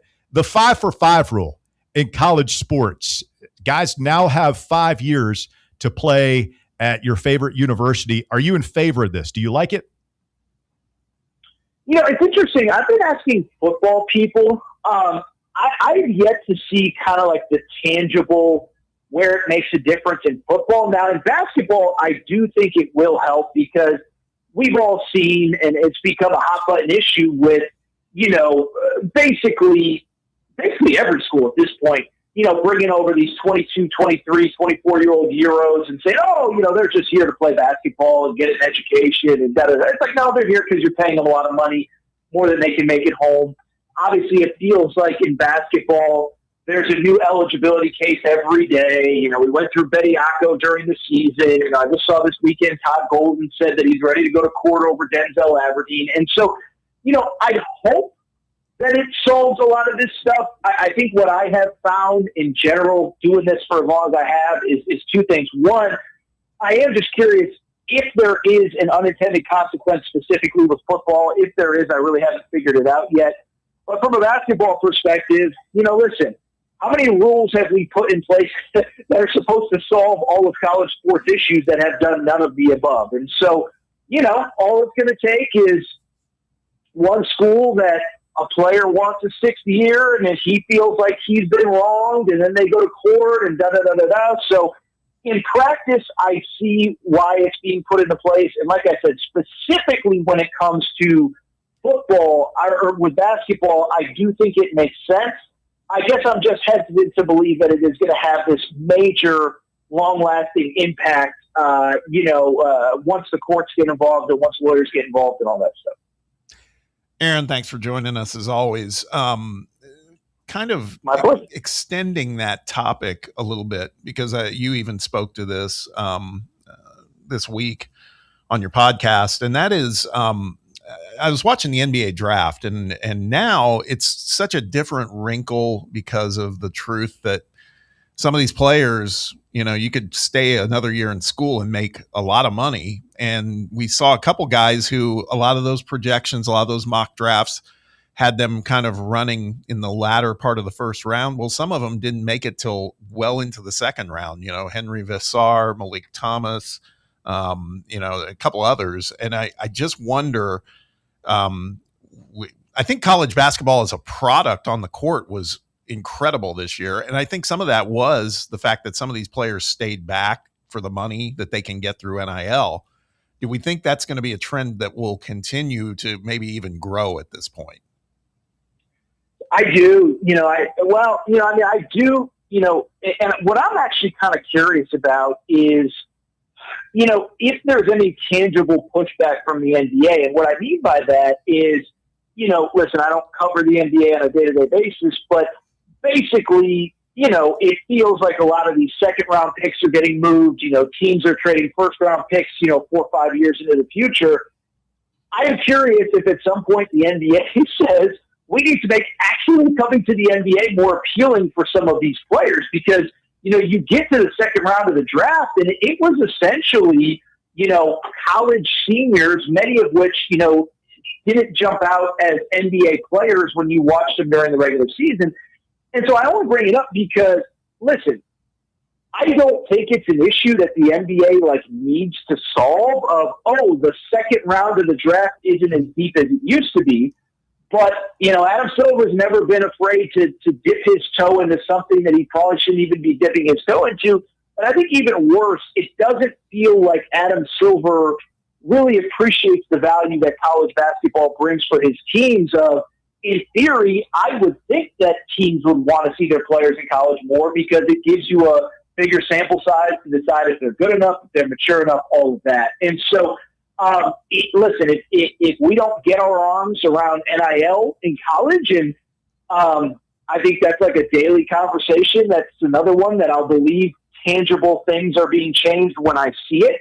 But if we don't get our arms around NIL in college, even if we're not talking about the numbers continuing to go up the way that they have, what we now realize is that you're not a first or second round pick in the NFL. And frankly, if you're not a first round pick in the NBA, it's probably advantageous for you to come back to play college sports for another year beyond what you were planning. So, I think it will stay like this until the NBA at some point decides that it's incentivized to make rookie contracts, more money. But until then, I think it could be a good thing for college sports. And I think a lot of our better players will stay, the ones that aren't obvious first-round picks in both sports.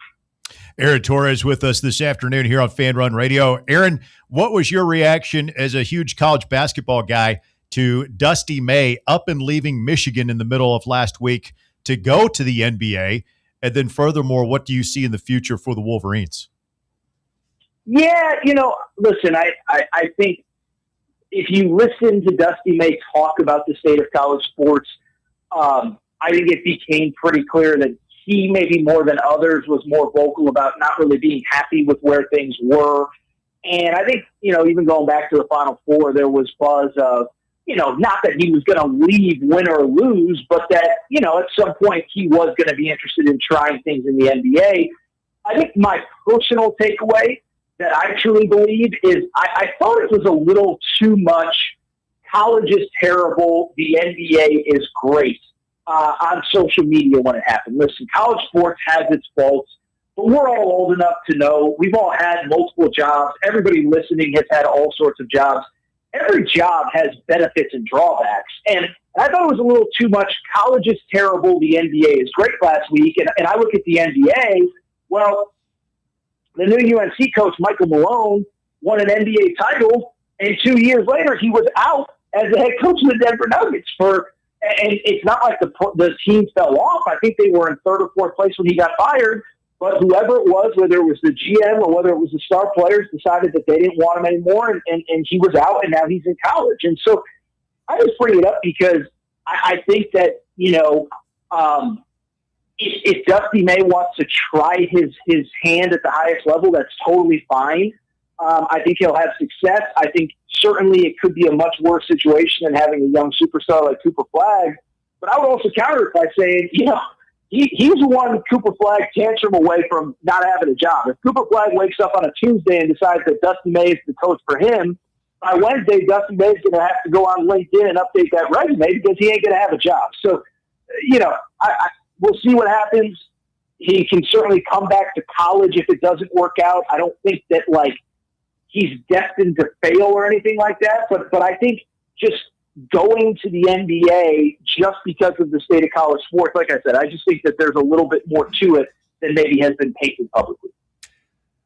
Aaron, let's talk a little bit about where the intersection of college and pro happens. And it just happened last week with the NBA draft. And one of the things I saw you talk about, and I want to hear you out on this because you had your winners and losers in the draft, and the losers were the Milwaukee Bucks. Oh no, you're going to turn Ball Nation on me, aren't you? You're going to do I this. am. Well, no, and hear me. My Twitter feed's just going to be a crap show. Oh, stop. Vol Twitter is very reasonable, Aaron. I'm sure you'll be fine. Very kind. They're very kind. Hey, actually, can I jump in before you answer that question? Before you ask that question, Sure. and say one thing about Vol Twitter. I was actually proud of Vol Twitter, and maybe I missed a big wave of anger. But I was on air when whoever it was asked Peyton Manning about if he was going to root for Tennessee or Texas when Arch comes to Knoxville. And Tennessee, he said, I'll obviously root for my nephew and family first and all that.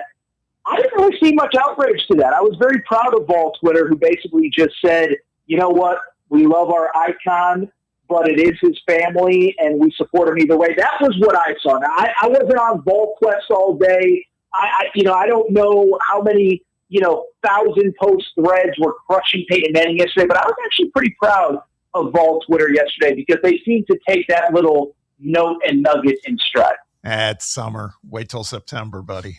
It'll saving it up. Yeah, it'll all change. So you talked about the Milwaukee Bucks, and so hear me out for a second. One of the things, I actually thought this was a good landing spot for Nate Ament just because they are starting over, and I feel like he and Burries could be the foundation of what they're trying to build, not even so much the Miami guys that they got in the trade for Giannis. And so I would hope that the pressure is not going to be as pronounced on Nate, because one thing I think we both agree on is Nate needs a little more time to develop. And but it sounds like you feel that might not have been the greatest landing spot for him. I'd love for you to elaborate on that. Yeah, I'm glad you asked me to elaborate because that what you framed it as is not exactly the angle that I was going for. I do agree with you, Bob, 100% that I think Nate Ament's an incredibly talented player, and like all of the cliches that everyone has said about Nate Ament, I stand by. Like if we look up in 5 years and he's one of the 3 best players to come out of this draft, it would not surprise me at all. My only point, and by the way, I think you're absolutely right also in that, he'll have time to develop. He'll have time to, he'll probably get actually meaningful playing time and be able to play through his mistakes where, if he goes to the wrong team, he's in the G League, whatever, blah, blah, blah. Yeah. My only point was I saw it as more of a loser from the Milwaukee Bucks perspective, and this is the reason why, is that you trade, probably the most iconic player in franchise history, certainly the most iconic player in franchise history since Lou Alcindor, who, I don't want to speak for everybody here, but many of us were not even alive to watch play for the Milwaukee Bucks. So you traded this franchise icon, and you get no real marquee players in return. Like there's nobody that the Milwaukee Bucks got that if you're a Bucks fan, you're excited to show, we lost Giannis, but hey, we can build around this guy, right? And so then to top that off, you use your 2 first-round picks, your 2 top 15 picks on Braden Burries from Arizona, who really is actually a lot like Tyler Hero, probably the closest thing you got to a marquee player in the trade. And then you got Nate Ament, who I think is a project, as we just discussed a second ago. And so I thought the Bucks were losers, not necessarily Nate Ament. I actually think Nate Ament in many ways is a winner because of where he landed. But I thought the Bucks were losers because I just think with Nate Ament, it's going to take some time. And he's not one of these guys that I believe, and, we'll look up in 6 months, a year, and see if I'm right or wrong on this, but he's not somebody that I see stepping in and having an immediate impact right away. And I just felt like whether it was using those 2 picks to trade up or just taking somebody who could get fans excited about next year, I just don't feel like they took advantage of those 2 picks in the top 15 of a very, very, very good draft. But I would not call Nate Ament a loser. I just thought that the Bucks didn't do a good job of necessarily trading away the most important player in their franchise's history and really essentially getting nothing back in turn that has everybody super excited to show up to the arena next year. I think you're right in that all those Miami guys they got, I mean, Tyler Hero may be gone by next season. Those guys, exactly. They won't be around probably within a couple seasons. So I agree with you on that front wholeheartedly. Thank you. Yeah, no, I listen, we'll see what ends up happening, but I get why all these things had to be done, why the changes had to be made, but if I lived in Milwaukee and I just lived through the Giannis era, and quite literally 5 years ago we were hoisting an NBA title, I don't know how excited I'd be to renew season tickets based on who they were able to get in that trade. That was the only point I was trying to make. Hey, Aaron, last thing for me here. We are watching the World Cup here in Knoxville. I'm a huge fan. Bob, I think, tolerates the World Cup once every 4 years. He can deal with it. I saw you posting about Ghana's manager, Carlos Queiroz, criticizing the expansion of the World Cup to 48 teams, saying that it makes the competent. It's just sort of ordinary. And if you watched South Africa and Canada play yesterday, you kind of see what he's talking about. You made it was a thriller. It was a fun game. I'm not penciling either of those two sides into the final. That's just me. Oh, yeah. Fair. Fair. You took the jump with it where you said, hey, Greg Sankey, Tony Petitti, all these guys in control of college sports who are wanting to expand the college football playoff, already expanded the NCAA tournament again. Hey, it's the same thing, right? More is not always better in terms of participation when it comes to sports, right? Yeah, and I'm not enough of a soccer person to know like how much it's been impacted. Like for me, I just want something on the TV while I'm, sitting around the house, working around the house, or I was on vacation a few weeks ago. It was nice to go to the bar, 1 in the afternoon and just have a game on. So I've enjoyed it. I don't know if I have noticed as a very casual fan the impact of having 16 more teams and then, of course, doubling the amount of teams that advance to the knockout round. So I don't know, but I did find the quote interesting of, hey, he really watered this down where now you got all these teams advancing that just aren't very good. And, I got to be honest, that's kind of where I'm afraid we're going to get to with college football. I am not in favor of an expansion to 24. I think I could talk myself into 16, especially if we were probably to eliminate conference championship games. But, listen, we get to 24, let's just call it what it is. We're going to have 8 and 4 teams from the SEC that are making the college football playoff. And I know there's this notion, there's no such thing as too much football, blah, blah, blah. And if you say anything negative, it's like, oh, you hate football.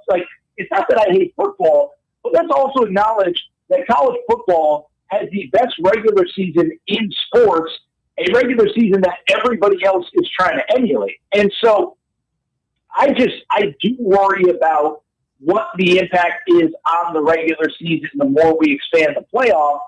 And I thought that somebody who's living it right now in soccer basically saying the exact same thing to me was very interesting because, like I said, is that I do worry about college football and I do worry about what further expansion of the playoff will mean for the regular season. and kind of turning the regular season into just another regular season. That's not what any of us want. And it feels like some people that do follow soccer quite a bit feel like that's kind of what has happened to some of this World Cup. So you live in LA. I used to live there. It's absolutely, obviously a melting pot, but are you experiencing any, since some of the games were there at SoFi, et cetera, are you experiencing any of what we see on social media in all these other cities where there's like takeovers? I mean, which I think are fascinating. I think it's great, but these other countries coming in and just really absorbing the U.S. culture. Well, Bob, if you've lived here, LA is so big. I can't say that I've seen any of that personally, but what I can say is, the ticket prices are real. And, my father-in-law is a huge soccer fan. He was born in Central America. He's lived here for 50 years or whatever. And I was kind of monitoring the ticket prices for all the SoFi games at SoFi Stadium, which is where the Rams play. And obviously I knew Team USA was playing there. We weren't going to go to that one. But, my kind of assumption was that as the tournament went on, ticket prices are going to go down. And certainly, maybe not as the tournament went on, but as we got closer to the tournament.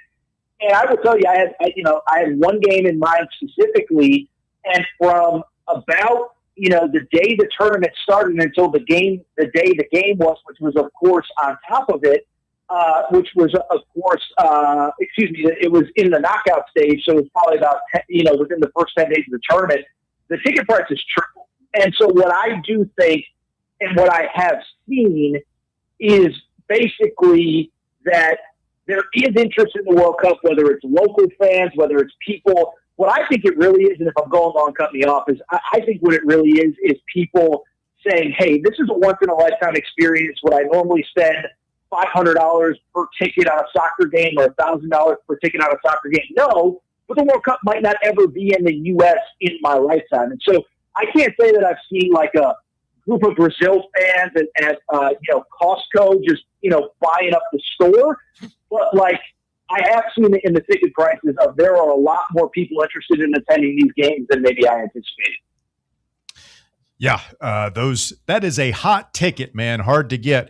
Hey, Aaron, we're going to let you run. Apparently, this is a big basketball story just breaking while we've been talking to you. Ja Morant has been traded to the Trailblazers. What? Wow. How about that? For Jeremy Grant? Jeremy Grant and Chris Murray. So not a lot. They sometimes say hide the kids, hide the children. In this case, that might actually be applicable. So too soon. Sorry. Big news breaking during our chat with Aaron. Hey, Aaron, really appreciate it. Everybody be sure to check him out Saturday nights right here on Fox Sports Knoxville. Follow him at Aaron_Torres online for all the latest. And be sure to tell him Fan Run sent you. Aaron Torres, thanks so much. All right, guys. Look forward to your Ja Morant breakdown. I'll be listening. Thank you. Thanks, Aaron. I mean, as a fit for a guy that likes to run afoul of the law, I mean, I feel like he's perfect, man. Go join the Jailblazers, Ja Morant. They'll actually assign you a firearm they'll just give one to you if you don't have one. There's only a few franchises that feel like NBA Siberia to me these days.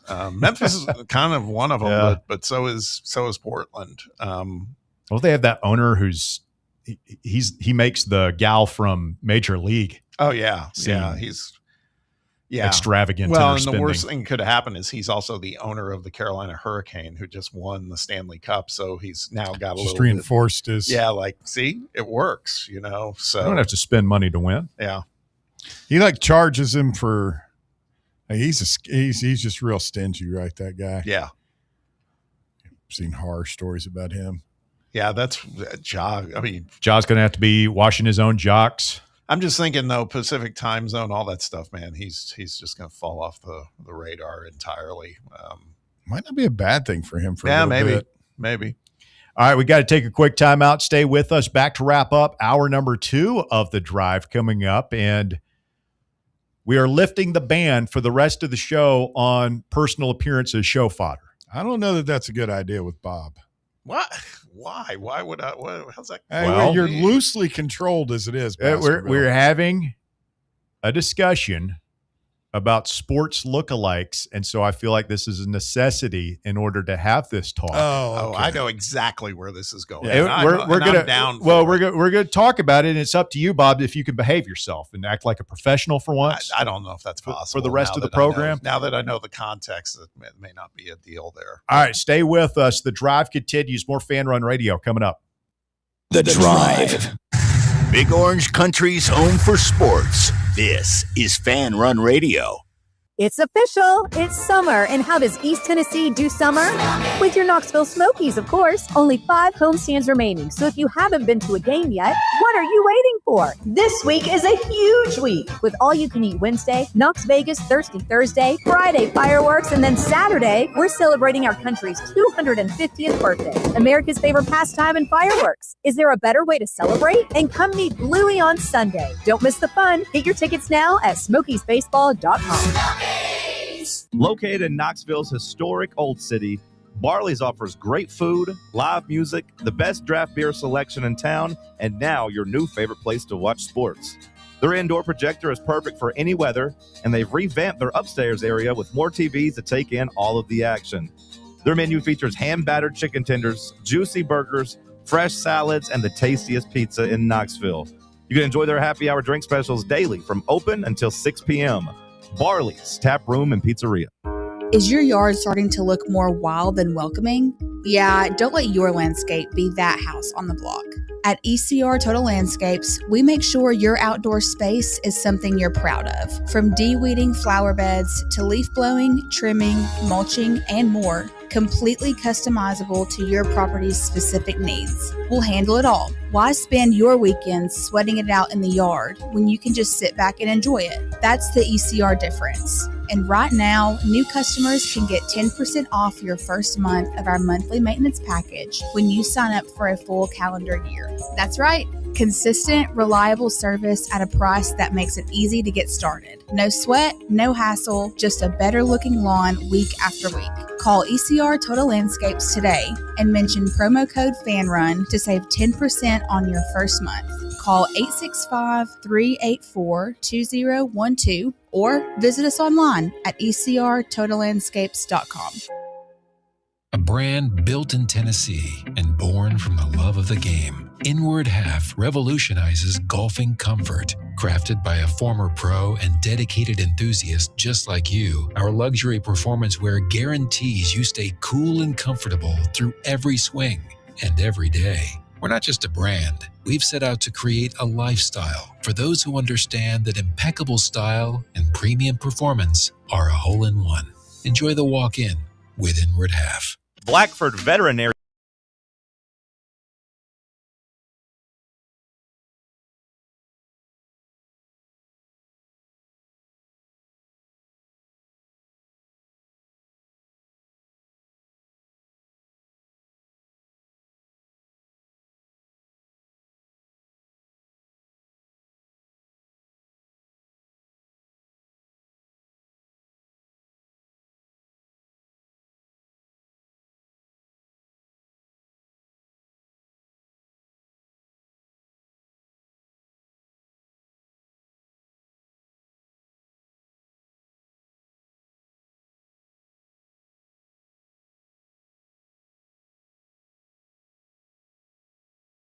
Glass on this hot Monday afternoon here in East Tennessee.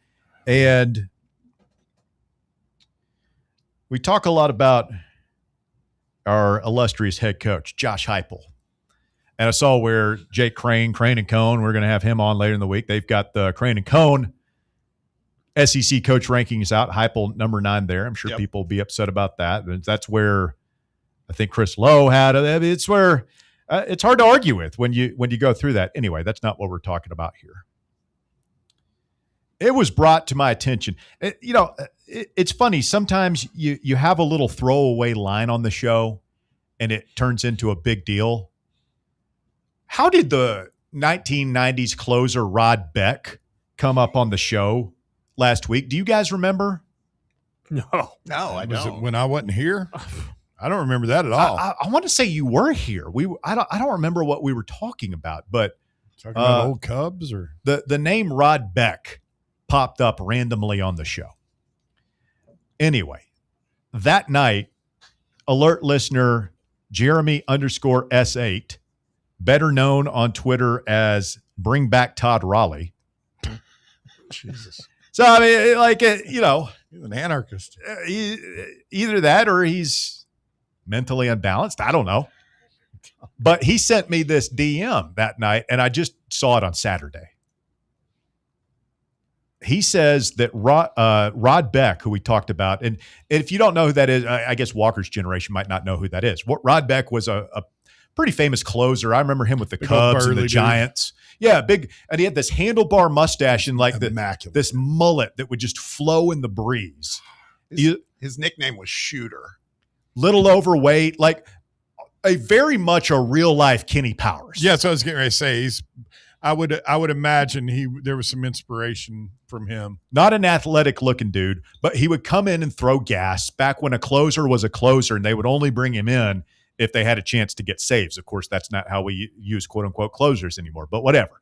Rod Beck he had the look, he had the heat, he was a character in baseball in the 1990s. So Bring Back Todd Raleigh sends me this post on Twitter and says, tell me this doesn't look, he says, quote, I swear on everything, this is Josh Heupel. And he includes a pic of a Rod Beck baseball card. And it is stunning how much uncanny that Heupel looks like Rod Beck. Like if you told me Rod Beck was Heupel's father, I would totally believe you, because it's the kind of lookalike that only genetics can explain. Yeah, I think what the next logical step, Heupel needs a handlebar mustache.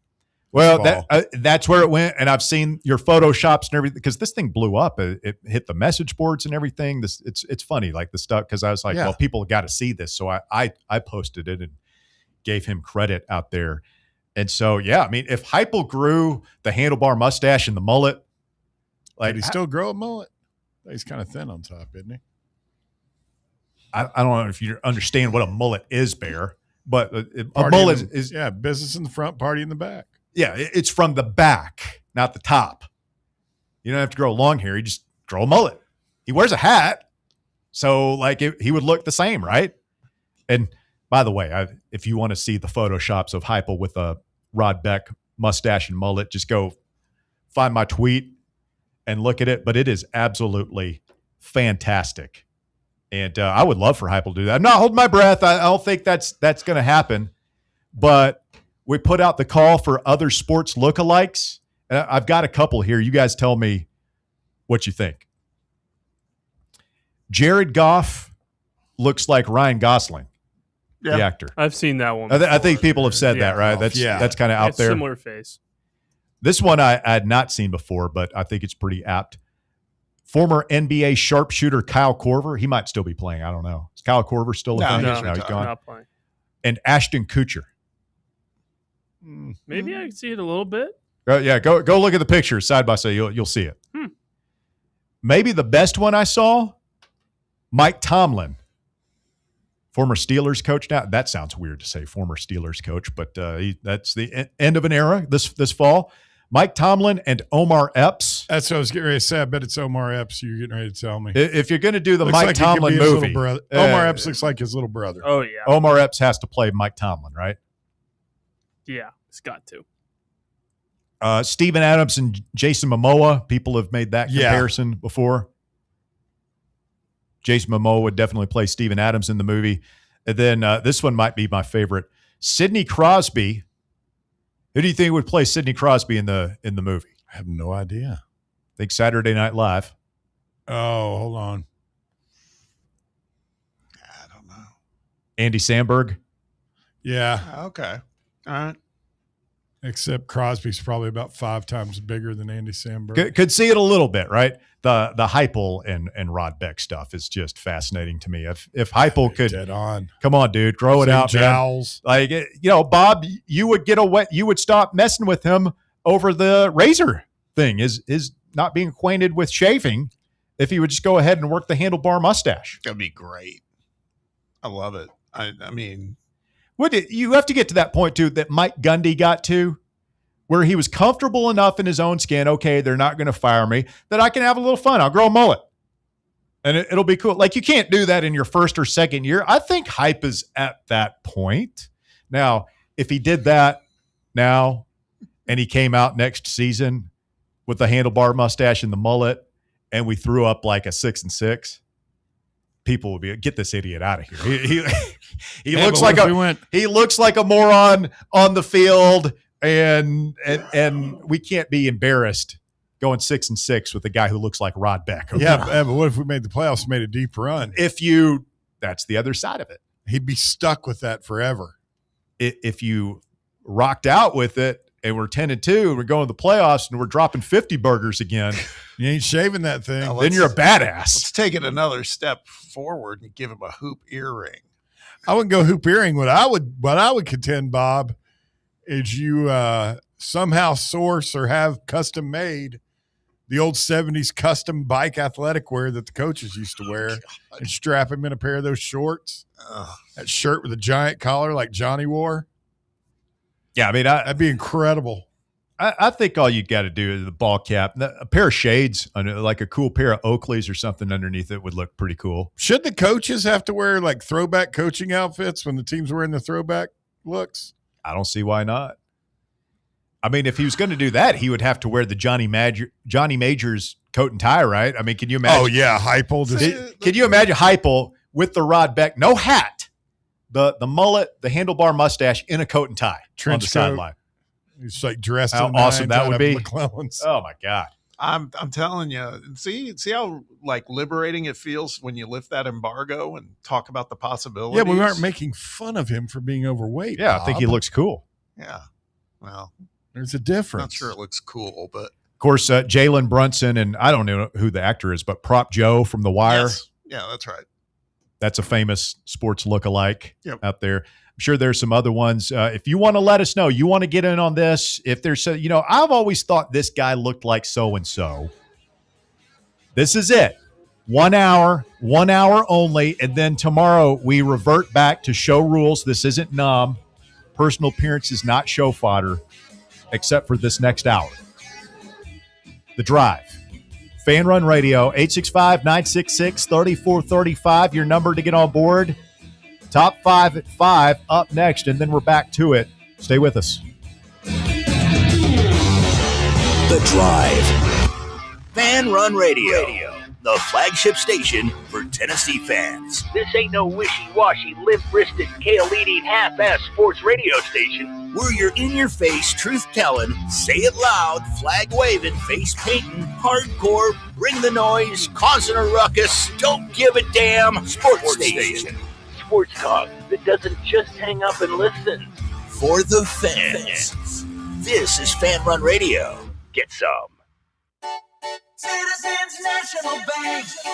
Experience the thrill of traveling with C&B's exclusive travel program. Customers age 50 and above with a Plus Perks checking account can participate, ensuring a safe and delightful travel adventure. Take a day trip or an overnight trip. Travel domestic or international. C&B is always on the go. Citizens National Bank. Banking never felt so good. Member FDIC. Rickard Ridge Barbecue. It's more than just dinner, it's a destination. Hey, this is Russell Smith, and whenever somebody asks me for a barbecue recommendation, I always tell them to take the quick drive up I-75 and visit Rickard Ridge Barbecue. Rickard Ridge is about a 20-minute drive up I-75 from downtown Knoxville. Just take exit 134 in Caryville, hang a right, and Rickard Ridge is tucked just inside Cove Lake State Park on your left. You can't miss it. Fall off the bone Memphis-style baby back ribs, slow-smoked chicken thighs, fresh, juicy, hand-cut steaks. Rickard Ridge has it all. And this ain't no Yankee chain store fly-by-night operation either.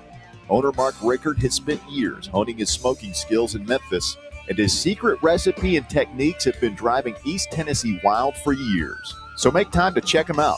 Rickard Ridge Barbecue inside Cove Lake State Park and online at rickardridgebbq.com.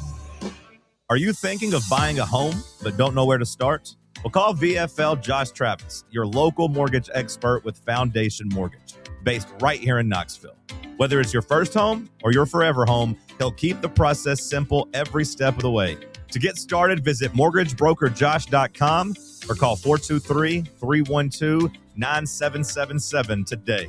Foundation Mortgage Company, LLC is an equal opportunity housing company. NMLS number 1387311. Welcome to Axle Logistics, where excellence isn't just a goal, it's an energy. As a leading third-party logistics company, Axle is powered by an award-winning culture built on a work hard, play hard mentality. Here, the drive for success is contagious and hard work never goes unnoticed.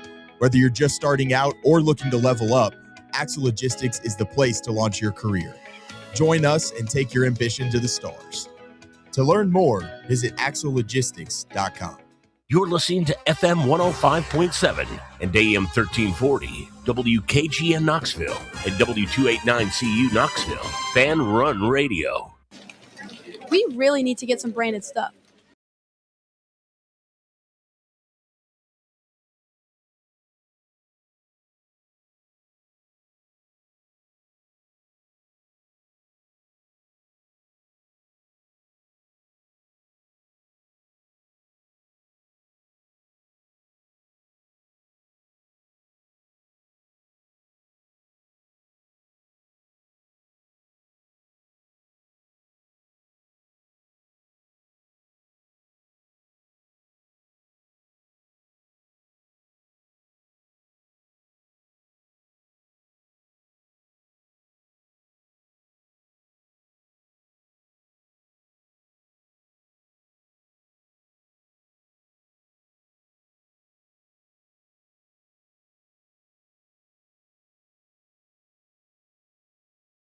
Getting it right.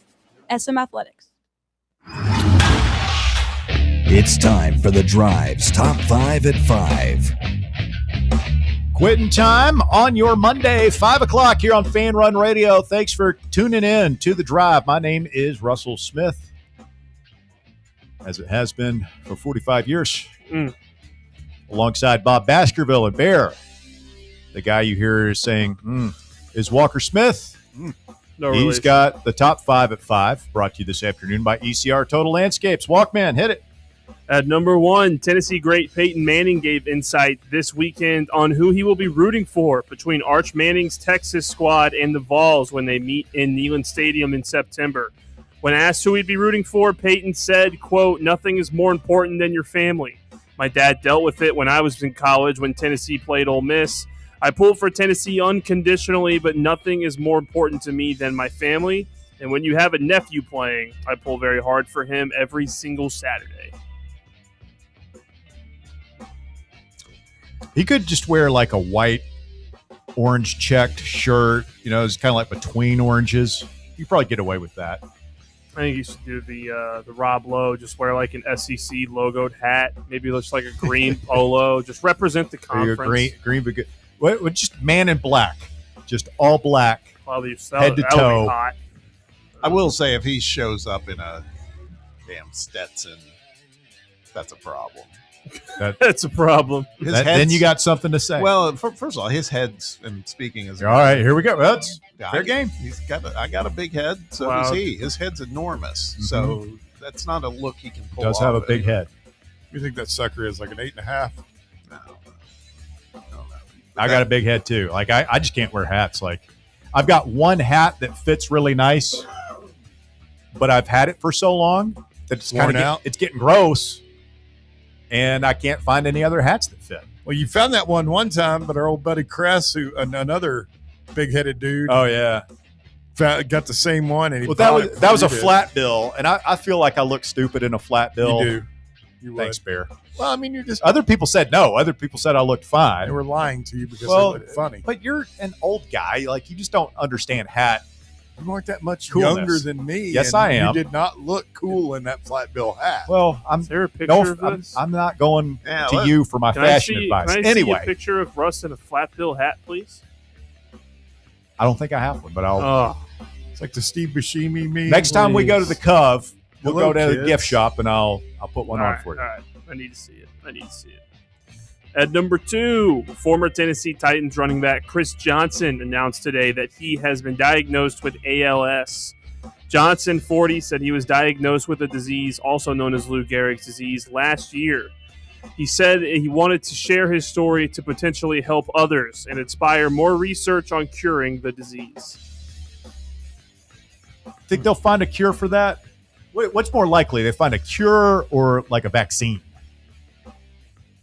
For ALS? Yeah. I don't know. I don't know that much. I don't know much about it's the not disease. Is it contagious? So is it a virus? Like what is? Yeah, it? can you do a vaccine for something that's not? I don't know. contagious? I don't know if it's like a virus or if it's something else. It's not viral. It's not. It's like It's that family is like MS, or not family, but related to like. I just don't see them finding a cure in our lifetime. Guillain-Barré syndrome. I've got a friend's dad who has that. It's no fun. Heard about it. Don't know what it is. They think that's what FDR actually had. Not polio. There's a school of thought thinks that he had Guillain-Barré. Our greatest president. Go figure. All right. At number 3, former NBA players Malik Beasley and Ed Davis and an NBA agent are among 6 defendants indicted today on charges related to an alleged sports gambling scheme that targeted at least 4 games during the 2023-24 season. Beasley lost millions of dollars gambling during his 9-year NBA career, and he agreed to manipulate his stats ahead of at least 4 games during the 23-24 season while he was with the Milwaukee Bucks so that co-conspirators could wager on those stats. Yeah, he's... So what happened to him? Are you going to go to the joint? He got indicted. So, yeah, I'm assuming jail. Club fed. Jail or prison, either one, whichever obviously you prefer. Or don't banished prefer. forever. Not a great thing that we've arrived at a spot in time where gambling is so accepted a part of sports culture that a guy who's essentially manipulating NBA games is rigging games. Yeah, I mean, like he's going to obviously game. something's going to happen to him, but it's not that big a story. Like this kind of buried underneath all the other stuff. Everything that's going on right now, Well, the I'll World say- Cup and Ja Morant and whatever else is the big story of the day. Chris Johnson. I think this originally broke a while ago Yeah. when they originally got But I everything together. But then, like, it happened so long ago, and I guess the case took forever that it's kind of one of those things where, like, oh, this is still going on, and they finally got indicted. Like, when was the last time we heard about the Pavia case? I don't. We're not remember even it gonna, ever we're being that probably big a not deal, going to though. care about when that happens. Pavia case. Was he? Pavia was No, it's just another example of Oh. a court case that happens, and then it just gets lost Yeah, in the but media cycle. When the result comes out, I mean, Bob, like the Pete Rose thing was the biggest story in sports for that entire year. Right. You know, this is essentially the same thing. And it's like, what do you expect, man? People can gamble on their phones now. It's they going to happen. I think this guy, they've got the goods on this guy. Well, I think there's a lot of kind of fatigue about the gambling Yeah. because we it's just accepted. talked about it for a month with Brendan Sorsby. And, there had been all these other stories about kids getting kicked off for gambling at smaller schools and who knows what else we don't know about. It's just like people are kind of fatigued about it happening over and over again. And it's I not think- like a one-off or the first time it's happened. I think there's a little tolerance for it too. Yeah. Because the story as it goes is these guys back in Pete Rose's era. He made good money back then too, but it was not like it is now. These guys they're just blowing a chance to make tens of millions of dollars just to try to make a little more gambling. And I just think people look at it and it's like, I just don't care. I just don't care. Like you said, Walker, Beaten down by it. yeah, there's some fatigue, but then Yeah. also just kind of like you guys don't get it, so you deserve whatever happens to you. At number 4, the Memphis Grizzlies are trading 2-time NBA All-Star Ja Morant to the Portland Trail Blazers for Jeremy Grant and Chris Murray. Morant, who's 26 years old, played only 79 games in the last 3 seasons due to off-court issues and injuries, since his second consecutive All-Star appearance in 2023. Ja Morant on his way to the West Coast. He's going to be a jailblazer. It's for outside of the jailblazer stuff and how it's been bad. It feels like from a basketball perspective, Portland is really not losing much getting him. No. All they're doing is getting rid of an already bad contract in Jeremy Grant and someone else they don't really care about in Chris Murray to take on Ja Morant. And if he's good, then now they are a really good team, like at least decent in that conference with Donovan Clingan and some other guys on that team, Denny Advia. Yeah, Shadon Sharp. They also have a chance to have a backcourt with the coolest first names, Ja and Scoot. Yep. Scoot Henderson. Could be good. Scoot with a T? Yes. In Tennessee? Yeah. Yep. Okay. Scoot Henderson. Plays with goggles. How long has it been since Ja flashed a gun on social media? A few years. Yeah, I guess. He finally learned his lesson? How long has it been since he's threatened a minor? Yeah, I don't know. I mean, he's been too hurt in the past 2 years to do that, so maybe he's been on the injury for that one as well. That's the part that really got me, Walker. This is a guy that grew up basically, it looks like a middle-class background and went to a school very similar to Catholic or Webb. There's, I don't know what he was trying to do. He was acting like something he wasn't. So I'm kind of, you lost me. So like kids at Catholic and Webb flashing guns or? They don't typically know. You don't see them pop up in videos. Oh, I see what you're saying. Proclaiming to be from the streets when they, Oh, yeah, Bears big thing. Ja Morant's a poser. Yeah, he ain't legit. He's not a real gangster. This is He didn't grow up in Compton. This is a commentary on socioeconomic status, is what you're saying. Yeah. No, I'm just saying what Ja Morant's a poser. He didn't grow up in Compton. He didn't grow up in the Bronx. He didn't grow up on the south side of Chicago. He spent time in Memphis, so that does it for me. Continue, Walker. All right. And at number 5, an Alabama woman was strangled to death by her boyfriend, who then died while trying to dump her body in the woods. It's tough. Apparently, the boyfriend died from a heart attack while carrying his girlfriend's body into the woods. Couple was found on June 10th around 12:30 p.m. after Chambers County Sheriff's deputies were dispatched to investigate an abandoned vehicle that police found was still running when the deputies arrived on scene. I mean, what if they were just out for a walk in the woods and somebody killed his girlfriend and then he got so upset he had a heart attack and dropped dead? Like, how do they know he killed his girlfriend? It's a good question, Bear. I guess they were able to tell times of death and whatnot. It's rotten luck, though, man. You commit a murder, you're in the process of covering up said murder, and you die? You ain't getting away with it. First place they're going to look is that dude. I guess he did get away with it. So, do you get away with it in that sense? I mean, he never went to prison. Didn't get caught. Yeah, but he died. Well, he's dead.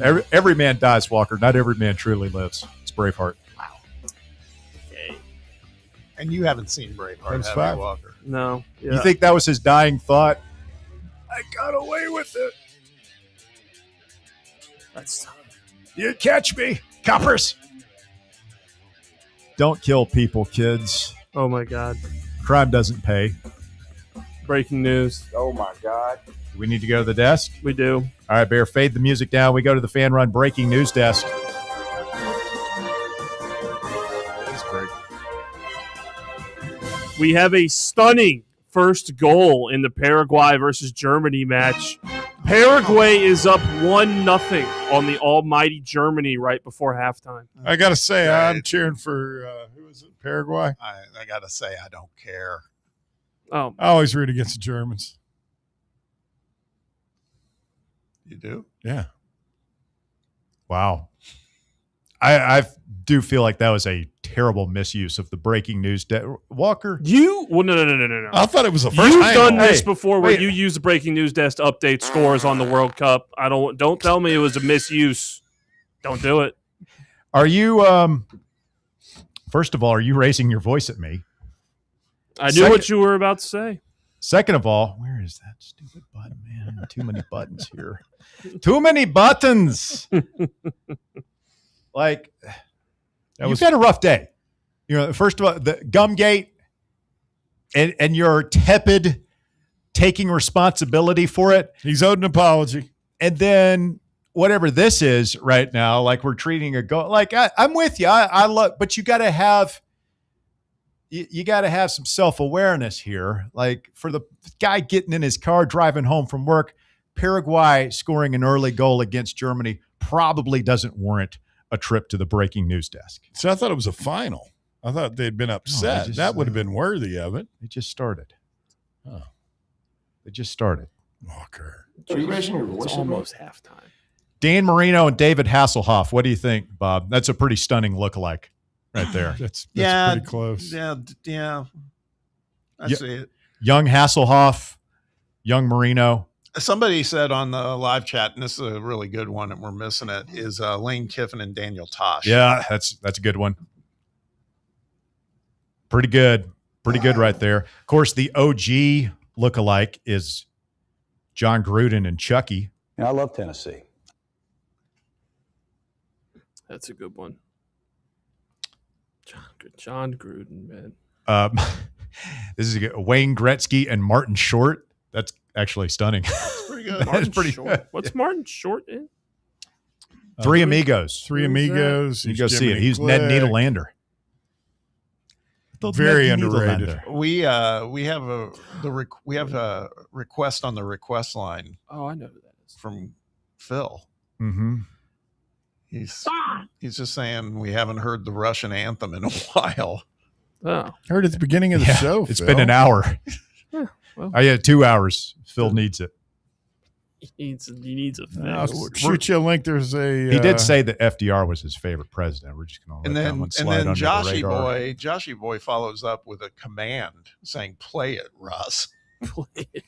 First of all, this ain't the all request lunch hour. Okay, it's 5:15 in the afternoon. We've lifted the personal appearance is not show fodder ban on the show. And you guys just want to hear a bunch of goofy sound bites? Come on, man. Okay, I've got one sent in from Derek, the Bob's Big Boy, Shoney's guy, and former Titans kicker Gary Anderson. I don't remember. Gary Anderson with the single bar face mask? Yeah. Looks like the Bob's Big Boy? Derek sent me the pictures, and there's a remarkable resemblance. I'm not maybe that's the wrong Gary Anderson. How do you spell? Was it SEO? I thought it was SEN. SEON? Oh wow. Do we know Gary? He does look like Bob's Big Boy. Oh no, that's a dart thrower. Want to talk about Gary's nationality? Do we know what that is? I do. Wasn't he Norwegian? No. It was somewhere European, right? No. Mr. Anderson. Well, it's part of the New Zealand? EMEA region. The what? EMEA. EMEA? Yeah. What is EMEA? Europe, Middle East, and Africa. Really? Yeah. I've never heard that. No. Europe, Middle East, and Africa. The Albanian? South African. South African. What does South Africa have to do with Europe? It's South Africa. It's part of the entire theater is what they would call that. Well, who would call it? It's the tip it's of the Joint Chiefs of Staff talking about the African theater of war. Yeah, what are you, General MacArthur over here now all of a sudden? And some international background. So, all right, open lines the rest of the way. 865-966-3435, your phone number. 966-3435, your phone calls coming up. The Drive. Can't get enough Fan Run Radio? Be sure to like and subscribe to our YouTube channel by searching for Fan Run Sports. What kind of day is it? It's a White Claw day. Grab a pack, grab your friends. Everything else in life can wait. Your friends shouldn't. Let's go. White Claw. Grab life by the claw.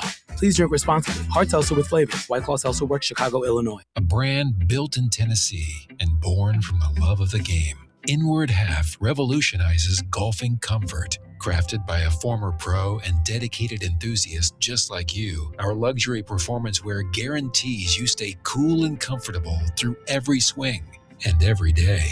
We're not just a brand. We've set out to create a lifestyle for those who understand that impeccable style and premium performance are a hole-in-one. Enjoy the walk-in with Inward Half. Are you ready for the start of a new season? Maybe looking for your team to go on a tournament run? Get game day ready with Crumble. Head on over to your nearest location and pick up 12 pre-selected cookies plus exclusive toppers. When you're looking for dessert options, there's no question about who you should call on. Our listeners already know. Last year, the Dubai chocolate was a home run, along with the brownie batter. Oreo crumb was another crowd favorite. What new flavor will set the standard this season?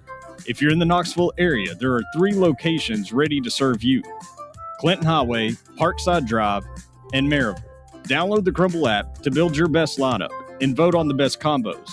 You can even put your bid in to request a new flavor. Order in the app and slide on over to your nearest location.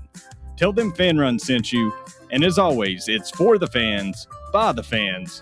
Don't miss the cookies. Fall fans, reimagine your home at Broadway Carpets and Flooring for any remodeling or building needs. With a variety of carpets, rugs, hardwood, vinyl, and stone, Broadway has all the flooring and installation options you're looking for, including pet-resistant products like Pet Perfect Carpet from Shaw Floors. Visit their showroom in downtown Knoxville or the location in West Knoxville located on Kingston Pike near Pellissippi Parkway today. Hey Vols fans, Cody Brown here. I grew up right here in Tennessee and know what it means when someone says, I've got your back. That's why you can trust Farm Bureau Insurance of Tennessee. Whether it's your home, your vehicle, your family's future, or the business you built from the ground up, we will show up for all of your insurance needs. We are Tennesseans who understand what matters, which is doing right by you. Insurance is not all about just paperwork and policies, but it's about the people we insure every day. So if you want insurance that hits home, give me a call at 865-992-3871. Go Vols. Phone's blowing up, but you're in the driver's seat.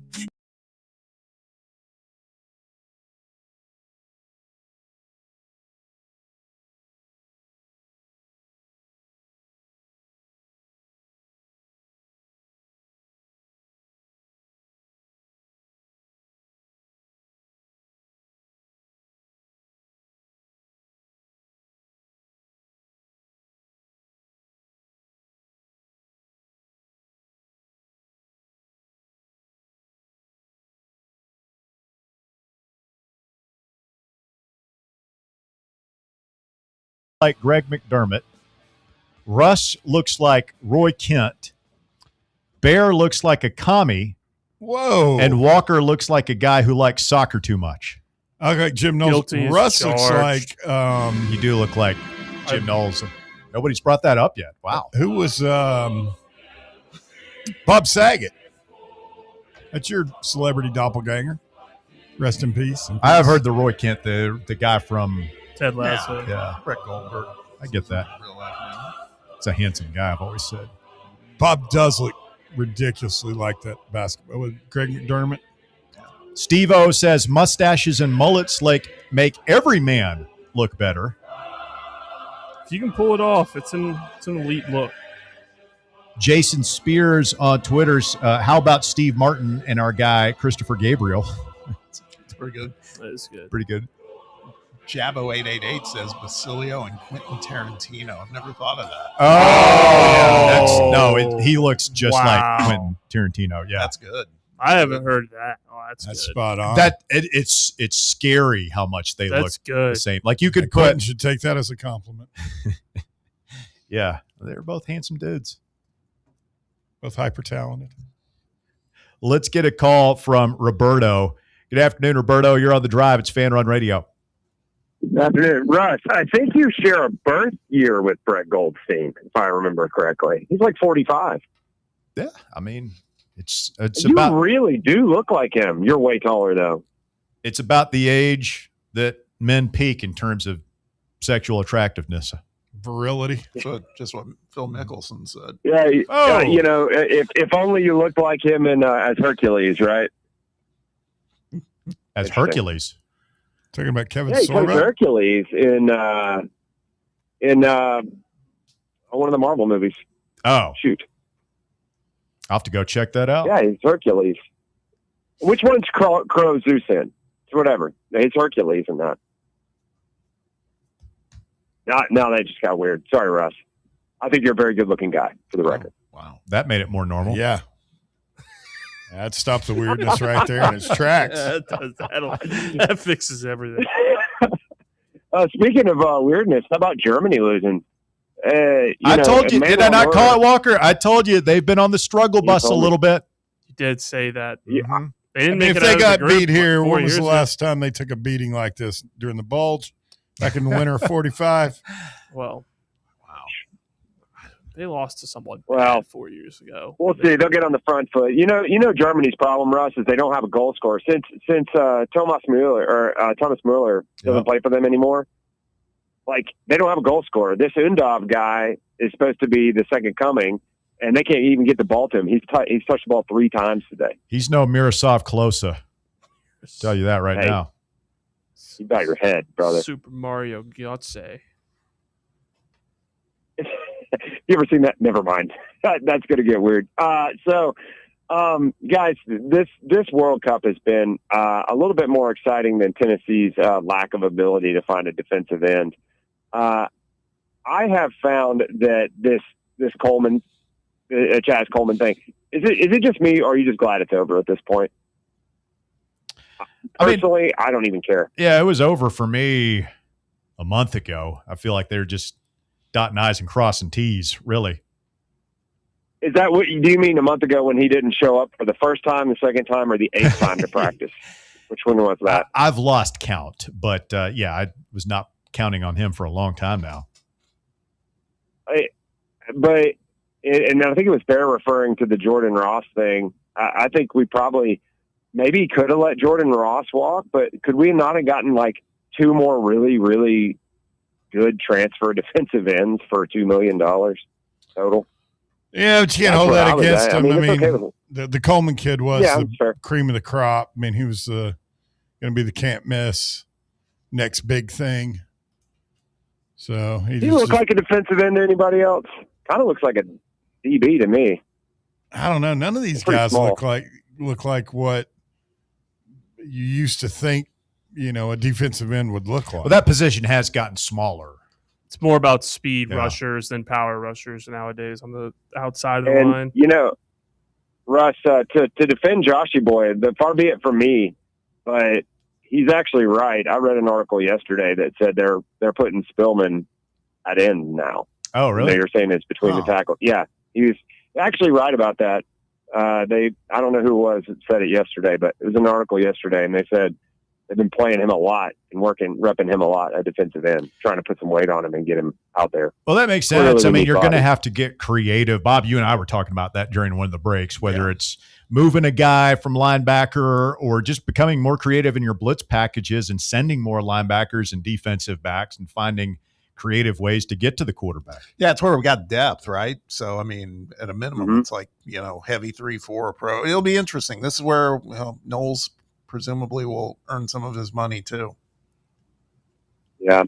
And I'll just bop with this, guys. I think the Netherlands is going to win the World Cup. There's my hot take. And I really do. I think they look to be the best team right now. They don't have a defense, but this World Cup is all about offense, and they've got a pretty good draw, frankly, I think. They're on our side of the bracket. I know they got to go through Spain. Spain looks okay.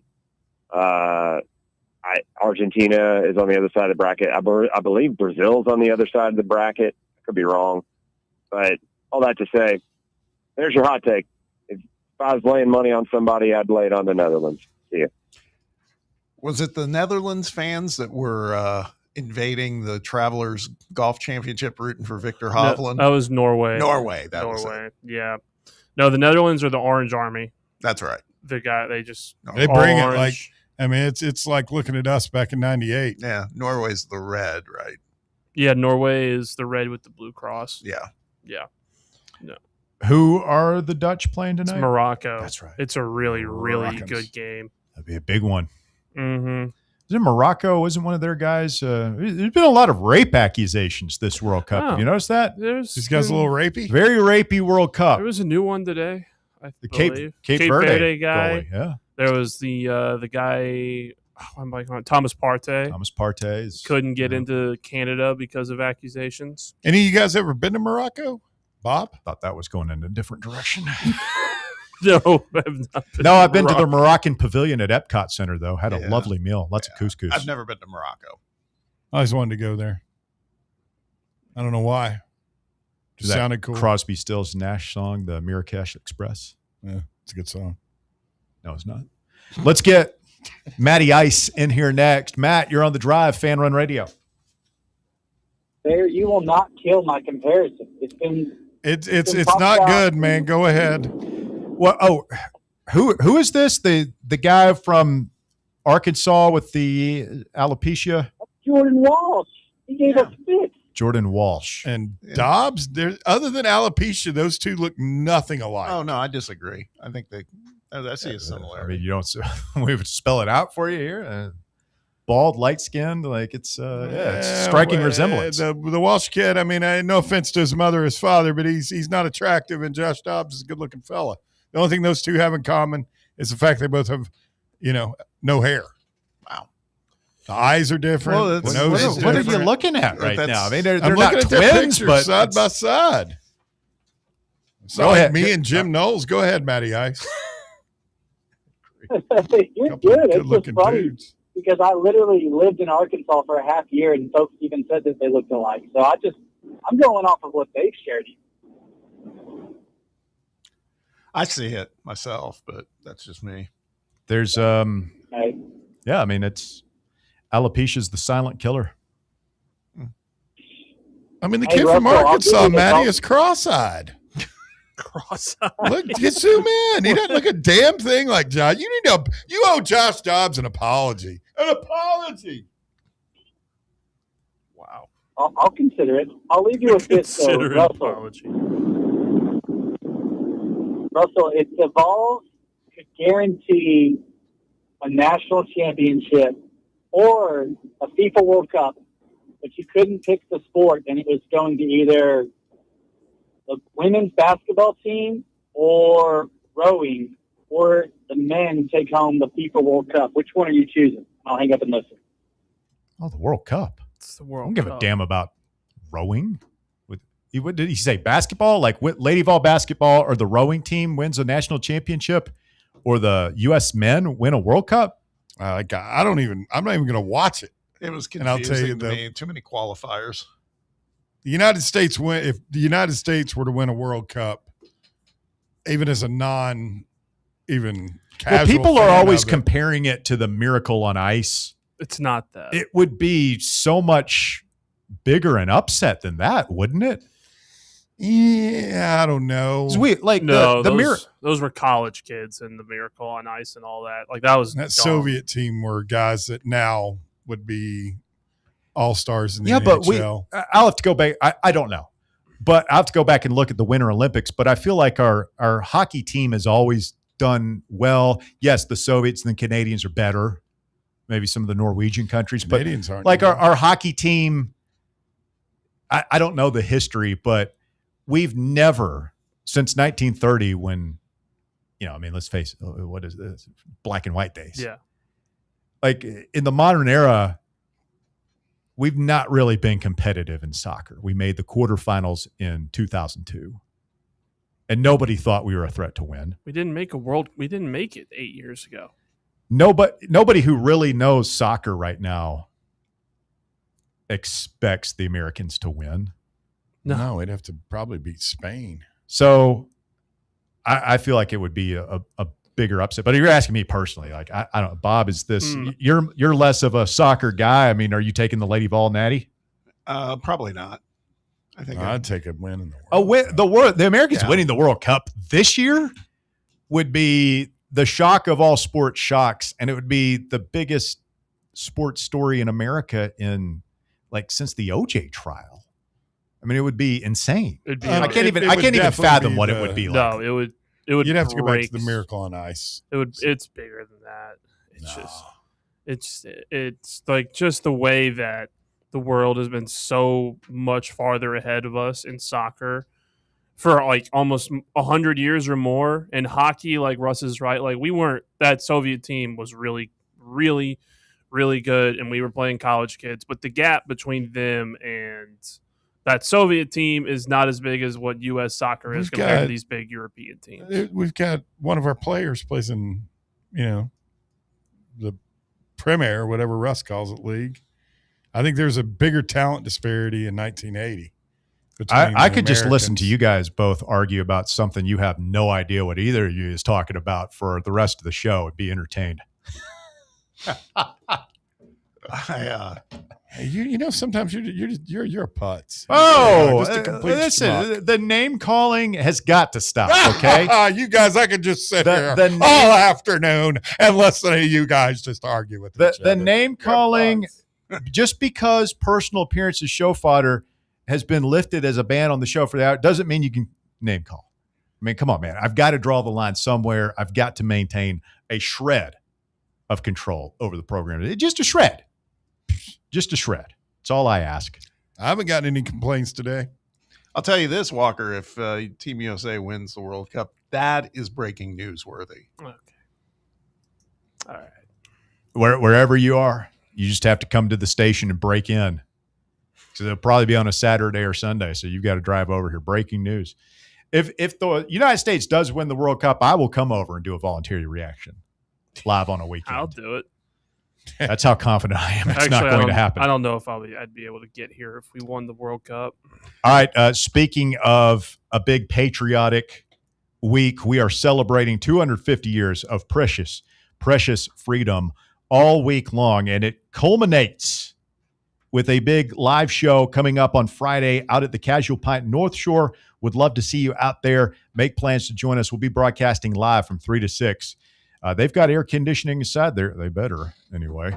And we'll be set up in there. Got some cool giveaways. We'll have Smokies tickets. If you haven't been to a Smokies game yet this year, you can come by and pick some of those up from us on Friday afternoon. The Casual Pint North Shore in the Blue Building off Thunderhead Road, right out there, West Knoxville, near North Shore Town Center, all that good stuff. Looking forward to being there for that. 865-966-3435, 966-3435. Happy 100th birthday, Mel Brooks. Speaking of Robin Hood, 90s classic. That was where Mel kind of lost his fastball. I thought Robin Hood Men in Tights. Did you see that one? I think I did, yeah. I never saw that one. Forgettable. But I'll tell you what wasn't forgettable was Spaceballs, which is on the list of awesome things Bear hates. He just celebrated his 100th birthday over the weekend. Yeah, I just said that 20 seconds ago. Also, the History of the World Part 1. Appreciate it. It was good. Taking some fire for my take on Dobbs and the Walsh kid. Go ahead with your thing. You just said you haven't had any complaints. Sounds like you're getting a lot. I didn't get any complaints to the station. We've got just naming Mel Brooks movies. Spaceballs 2 coming out next year, by the way. Yeah. Set your calendars for that one. Have you seen Spaceballs 1? No. The only Mel Brooks movie I've seen is Blazing Saddles, and it's one of the funniest things. It's a good place to start. It's one of the funniest movies I've ever watched. But History of the World Part 2, you think you'll ever get around to putting that out? Probably not. Coming up, we got to get into the Danny White bonus parade. I mean, how do I get one of those contracts, Bob, where I get lots of bonuses every time? Like, yeah, those are. But like, if we have a show where Bear doesn't make a mistake, I get a bonus. If we have a show where Walker utilizes the breaking news desk properly, I get a bonus. Because Danny White's getting all these bonuses for things he didn't do, for like sports that his coaches won, the players won. Yeah, I feel like I should get bonuses when you guys don't screw up. But I feel like we should get a bonus when you just come in one day and do a 3-hour show without throwing off on us or making an ass out of yourself. Personally, the third name calling is just completely That wasn't a name unnecessary calling. without making an ass out of yourself. Do I have to walk you through this, how semantics work? Stay with us. The shocking conclusion of The Drive. It's Fan Run Radio, 865-966-3435. Speak now, forever hold your peace. The shocking conclusion of The Drive coming up. The Drive. Miss any of your favorite Fan Run show? Listen to the podcast on our free Fan Run Radio app or wherever you listen to podcasts. It's official. It's summer. And how does East Tennessee do summer? With your Knoxville Smokies, of course. Only 5 homestands remaining. So if you haven't been to a game yet, what are you waiting for? This week is a huge week with all-you-can-eat Wednesday, Knox Vegas Thirsty Thursday, Friday fireworks, and then Saturday, we're celebrating our country's 250th birthday. America's favorite pastime and fireworks. Is there a better way to celebrate? And come meet Bluey on Sunday. Don't miss the fun. Get your tickets now at SmokiesBaseball.com. Is your yard starting to look more wild than welcoming? Yeah, don't let your landscape be that house on the block. At ECR Total Landscapes, we make sure your outdoor space is something you're proud of. From de-weeding flower beds to leaf blowing, trimming, mulching, and more, completely customizable to your property's specific needs. We'll handle it all. Why spend your weekends sweating it out in the yard when you can just sit back and enjoy it? That's the ECR difference. And right now, new customers can get 10% off your first month of our monthly maintenance package when you sign up for a full calendar year. That's right. Consistent, reliable service at a price that makes it easy to get started. No sweat, no hassle, just a better looking lawn week after week. Call ECR Total Landscapes today and mention promo code FANRUN to save 10% on your first month. Call 865-384-2012 or visit us online at ecrtotallandscapes.com. Okay, so we really need uniforms and equipment for this season. Can I trust you with that? Cool, I'll just order them online. What? Yeah, I'm going to hop online and I'm going to get them ordered. Hold up, that's not a good idea. We shouldn't just spend money on some random online retailer, okay? I mean, it seems pretty convenient. Trust me, it's a terrible idea. Let me simplify this for you. SM Athletics. Okay, how do you pronounce it? SM Athletics? They're the go-to for uniforms and equipment, whether it's for universities, high schools, youth leagues, you name it. So why wouldn't you rather go with professionals who can guide us through the process, design the perfect uniforms, and deliver the best equipment? Yeah, I guess that makes sense. What's the name again? SM Athletics. Right. It's definitely smarter to go with a company that emphasizes customer service, fair pricing, and, of course, excellent products. Exactly. So, yeah, I guess it's settled then. For uniforms and equipment for all sports, it's SM Athletics. Citizens National Bank. Life is more fun with a Good Life account, offering extra benefits, including bank travel. Experience the trip of a lifetime to Ireland. Explore rolling green hills, historic castles, and charming villages across the Emerald Isle. Get in on the fun. Call 865-429-7935 today. Citizens National Bank. Banking never felt so good. Member FDIC. Located in Knoxville's historic Old City, Barley.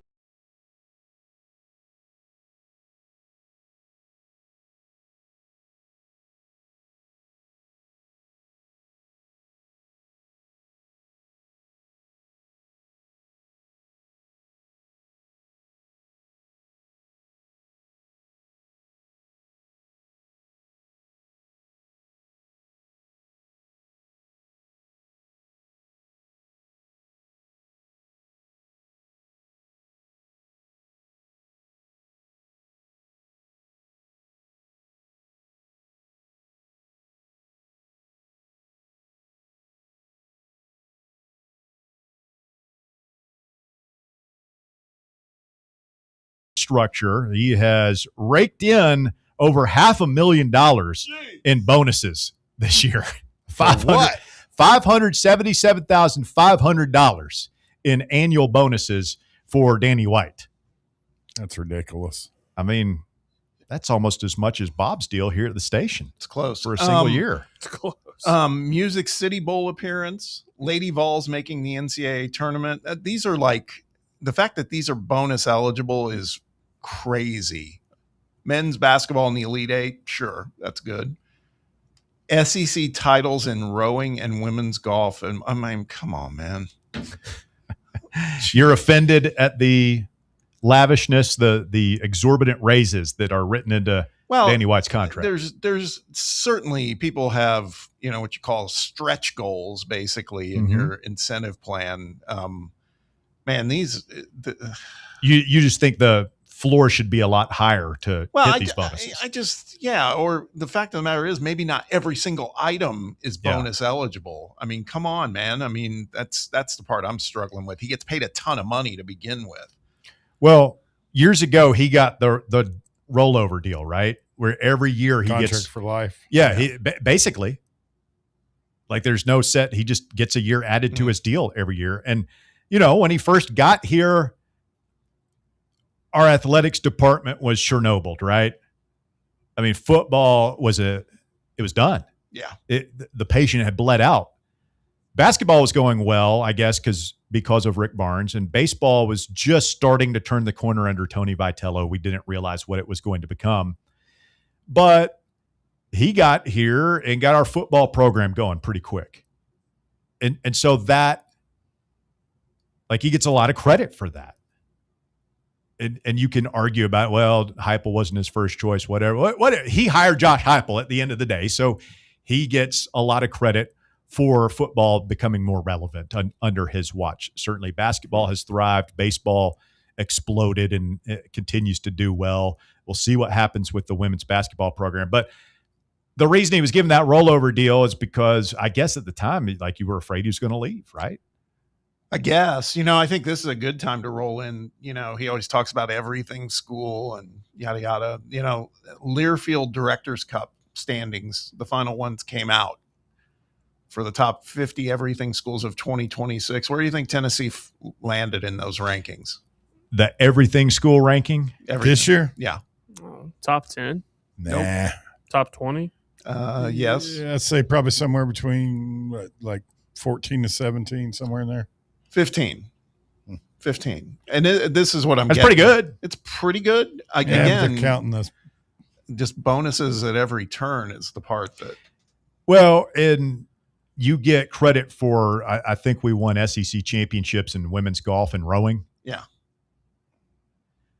So that's going to inflate your ranking a little bit. Look, I think Danny White has done fine. We like to have some fun with it. He's got a new haircut. It's driving a new sports car with dating somebody 30 years his junior and all that good stuff. He's done an objectively good job here, right? And I would be worried if Danny White, if it came out that he's taking the Notre Dame job or he's becoming a conference commissioner or whatever, and he was leaving, I would be worried.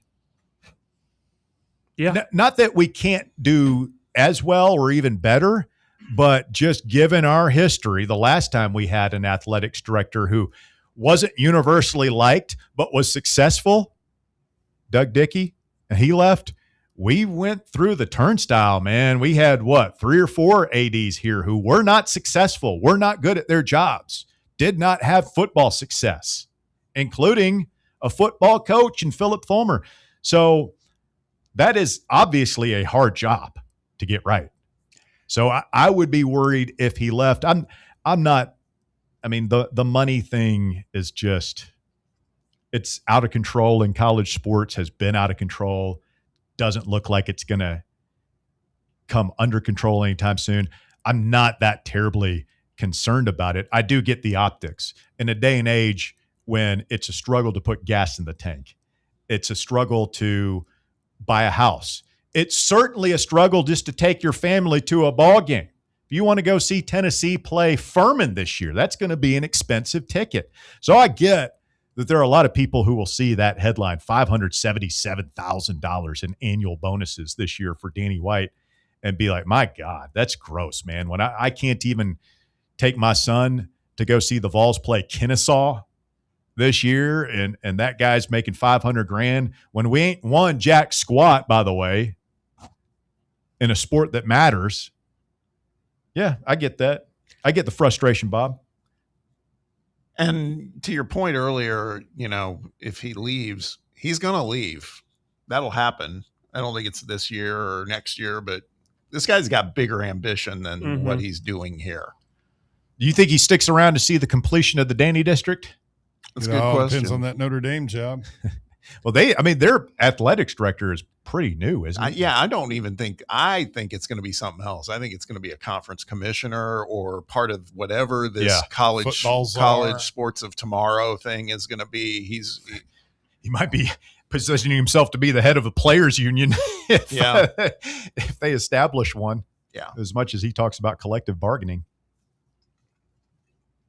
That might be the best thing for the players. I mean, I know we give them a lot of grief and having this segment, but I don't think that the rest of college football wants to deal with Danny White fronting for the players.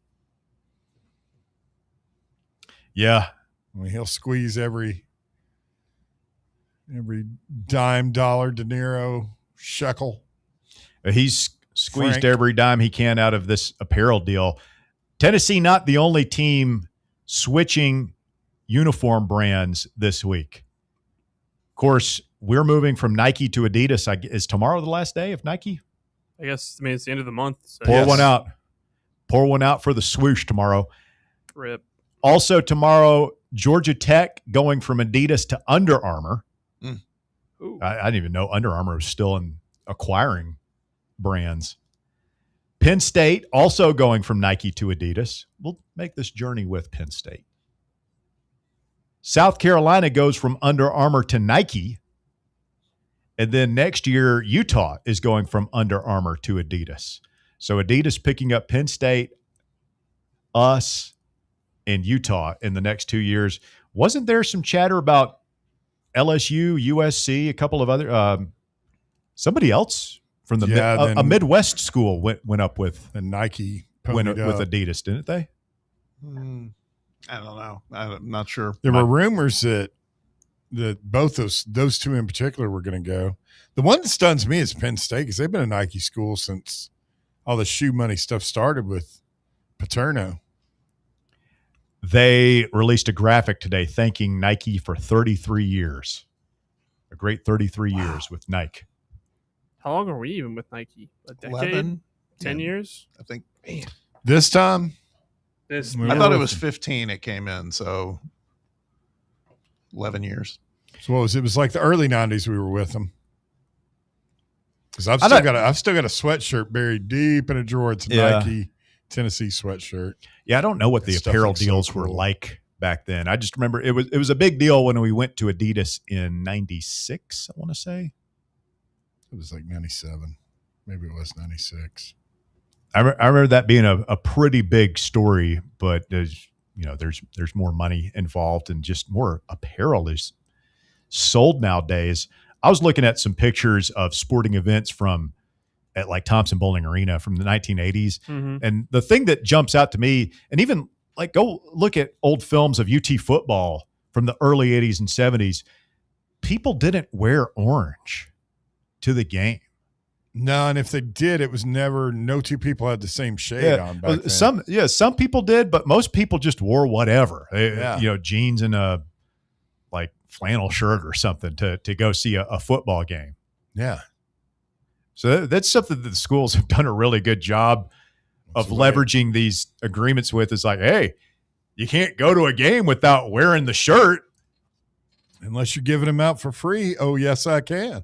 Even if you go to a Braves game or Cubs game or something, which why would you go to a Braves game anymore since we're done? That's a little. Tony Vitello shoving the stake through the heart. That was fun.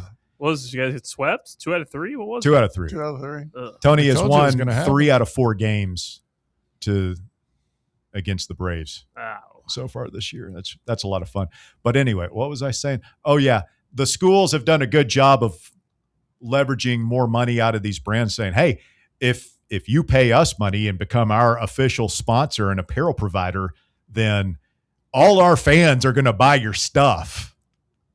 Just to wear to the games and even not to the games, just for everyday walking around normal wear. Yeah. We don't have a lot of orange wearers in our crew, do we? Since we lost Cress, guys that just wear orange. No. I was sitting here trying to remember when orange hats became a thing. Hats. The all orange hats. Looks like a walking traffic cone. I mean, other than like wearing it for Tennessee games and stuff like that, like wearing orange normally just isn't a color people wear. No, it's a different. It's not a good color for me. No, I'll wear color it for a lot of. Not many people can pull it off. Well, who is orange a good color for? It's what I'm saying. Like, it's not a genuinely great color for fashion, but for Tennessee, like everyone wears it. I mean, that's good around here. That's And the the battle. players. That's the battle our coach fights right there, right off. Whoa. The Oh bat. my god! I guess the hour isn't up. It's allowed. It's allowed. This is your time, Bob. I'm I mean, just you saying. got like 2 minutes, buddy. If anything you want to say, you need to say it now. No, I'm just saying that puts him at a deficit right off the bat. What was it Phil used to call Fulmer back? The Great Pumpkin. When he'd wear that orange like wind shirt. Why does it put him at a deficit? It's a hard color to make look good. It That's is. all. It is. And then So you I have like- other factors. I mean, the athletes look good in it. So You know, I guess. typically athletes look pretty good in Fair almost enough. any color. What are some of those factors you would say? What's that? Oh, I think you don't- heard. I don't know. I mean, this is it. You've got you like to A minute take and a your half. little shots, and now you've been given carte blanche for an entire hour, and all of a sudden you're reticent. No, that just don't. You don't want to go there? Nah, there's no need to. Good grief, man! I can do it whenever. No, you can't. You can do it right now. Right now is the opportunity. You got a minute. I'm perfectly happy with the look right now. No, nothing you'd improve with the look. Well, the Fu Manchu look is, I gotta say, that works. That would definitely. You could see it. Well, because that could also coincide with a clean shave. So, I mean, if he had the handlebar mustache and maybe like either a red man chewing the back of a t-shirt or like a PBR t-shirt on, tucked in tight. Do like the Danny that's McBride that's look. not a sideline look, though. I mean, he's Wearing got cowboy boots. Got to. Oh, come on. He's a coach. He's a coach. Coaches got to look like a coach. Coastal Vol says those are some Butch Jones level requirements for bonuses in Danny White's contract. Butch Jones is ass. Not wrong. Be kind. GBO Kyle Beach 865 says Young Frankenstein was great. Anything with Gene Wilder. Oh, yeah. Yeah, absolutely. That was Fantastic. Fantastic. Phil wants to know if Bear will be flying a USA flag this weekend. Yes, I will. Does it have a hammer and sickle on it? No, Phil's probably won't be. What's Phil's going to be? Probably High Life from Miller Lite. Mm. That's what he worships. Oh, drunkard. Worships? Oh, yeah. oh my God. That escalated quickly. I'm tired of him mouthing off in the So chat. mean. That's not really. It's unbelievably mean. Calling It's so someone mean. a drunkard isn't mean. Nah, not Phil. No, it's just playful fun. All right, boys. We'll be back at it tomorrow, 3 until 6 p.m. Ryan Shumpert joining the show and a special guest appearance from Davey Hudson of Outkick. A lot to look forward to for Bob and Bear and Walker. I'm merely Russell Smith. Have a great evening. We'll talk to you tomorrow here on Fan Run Radio.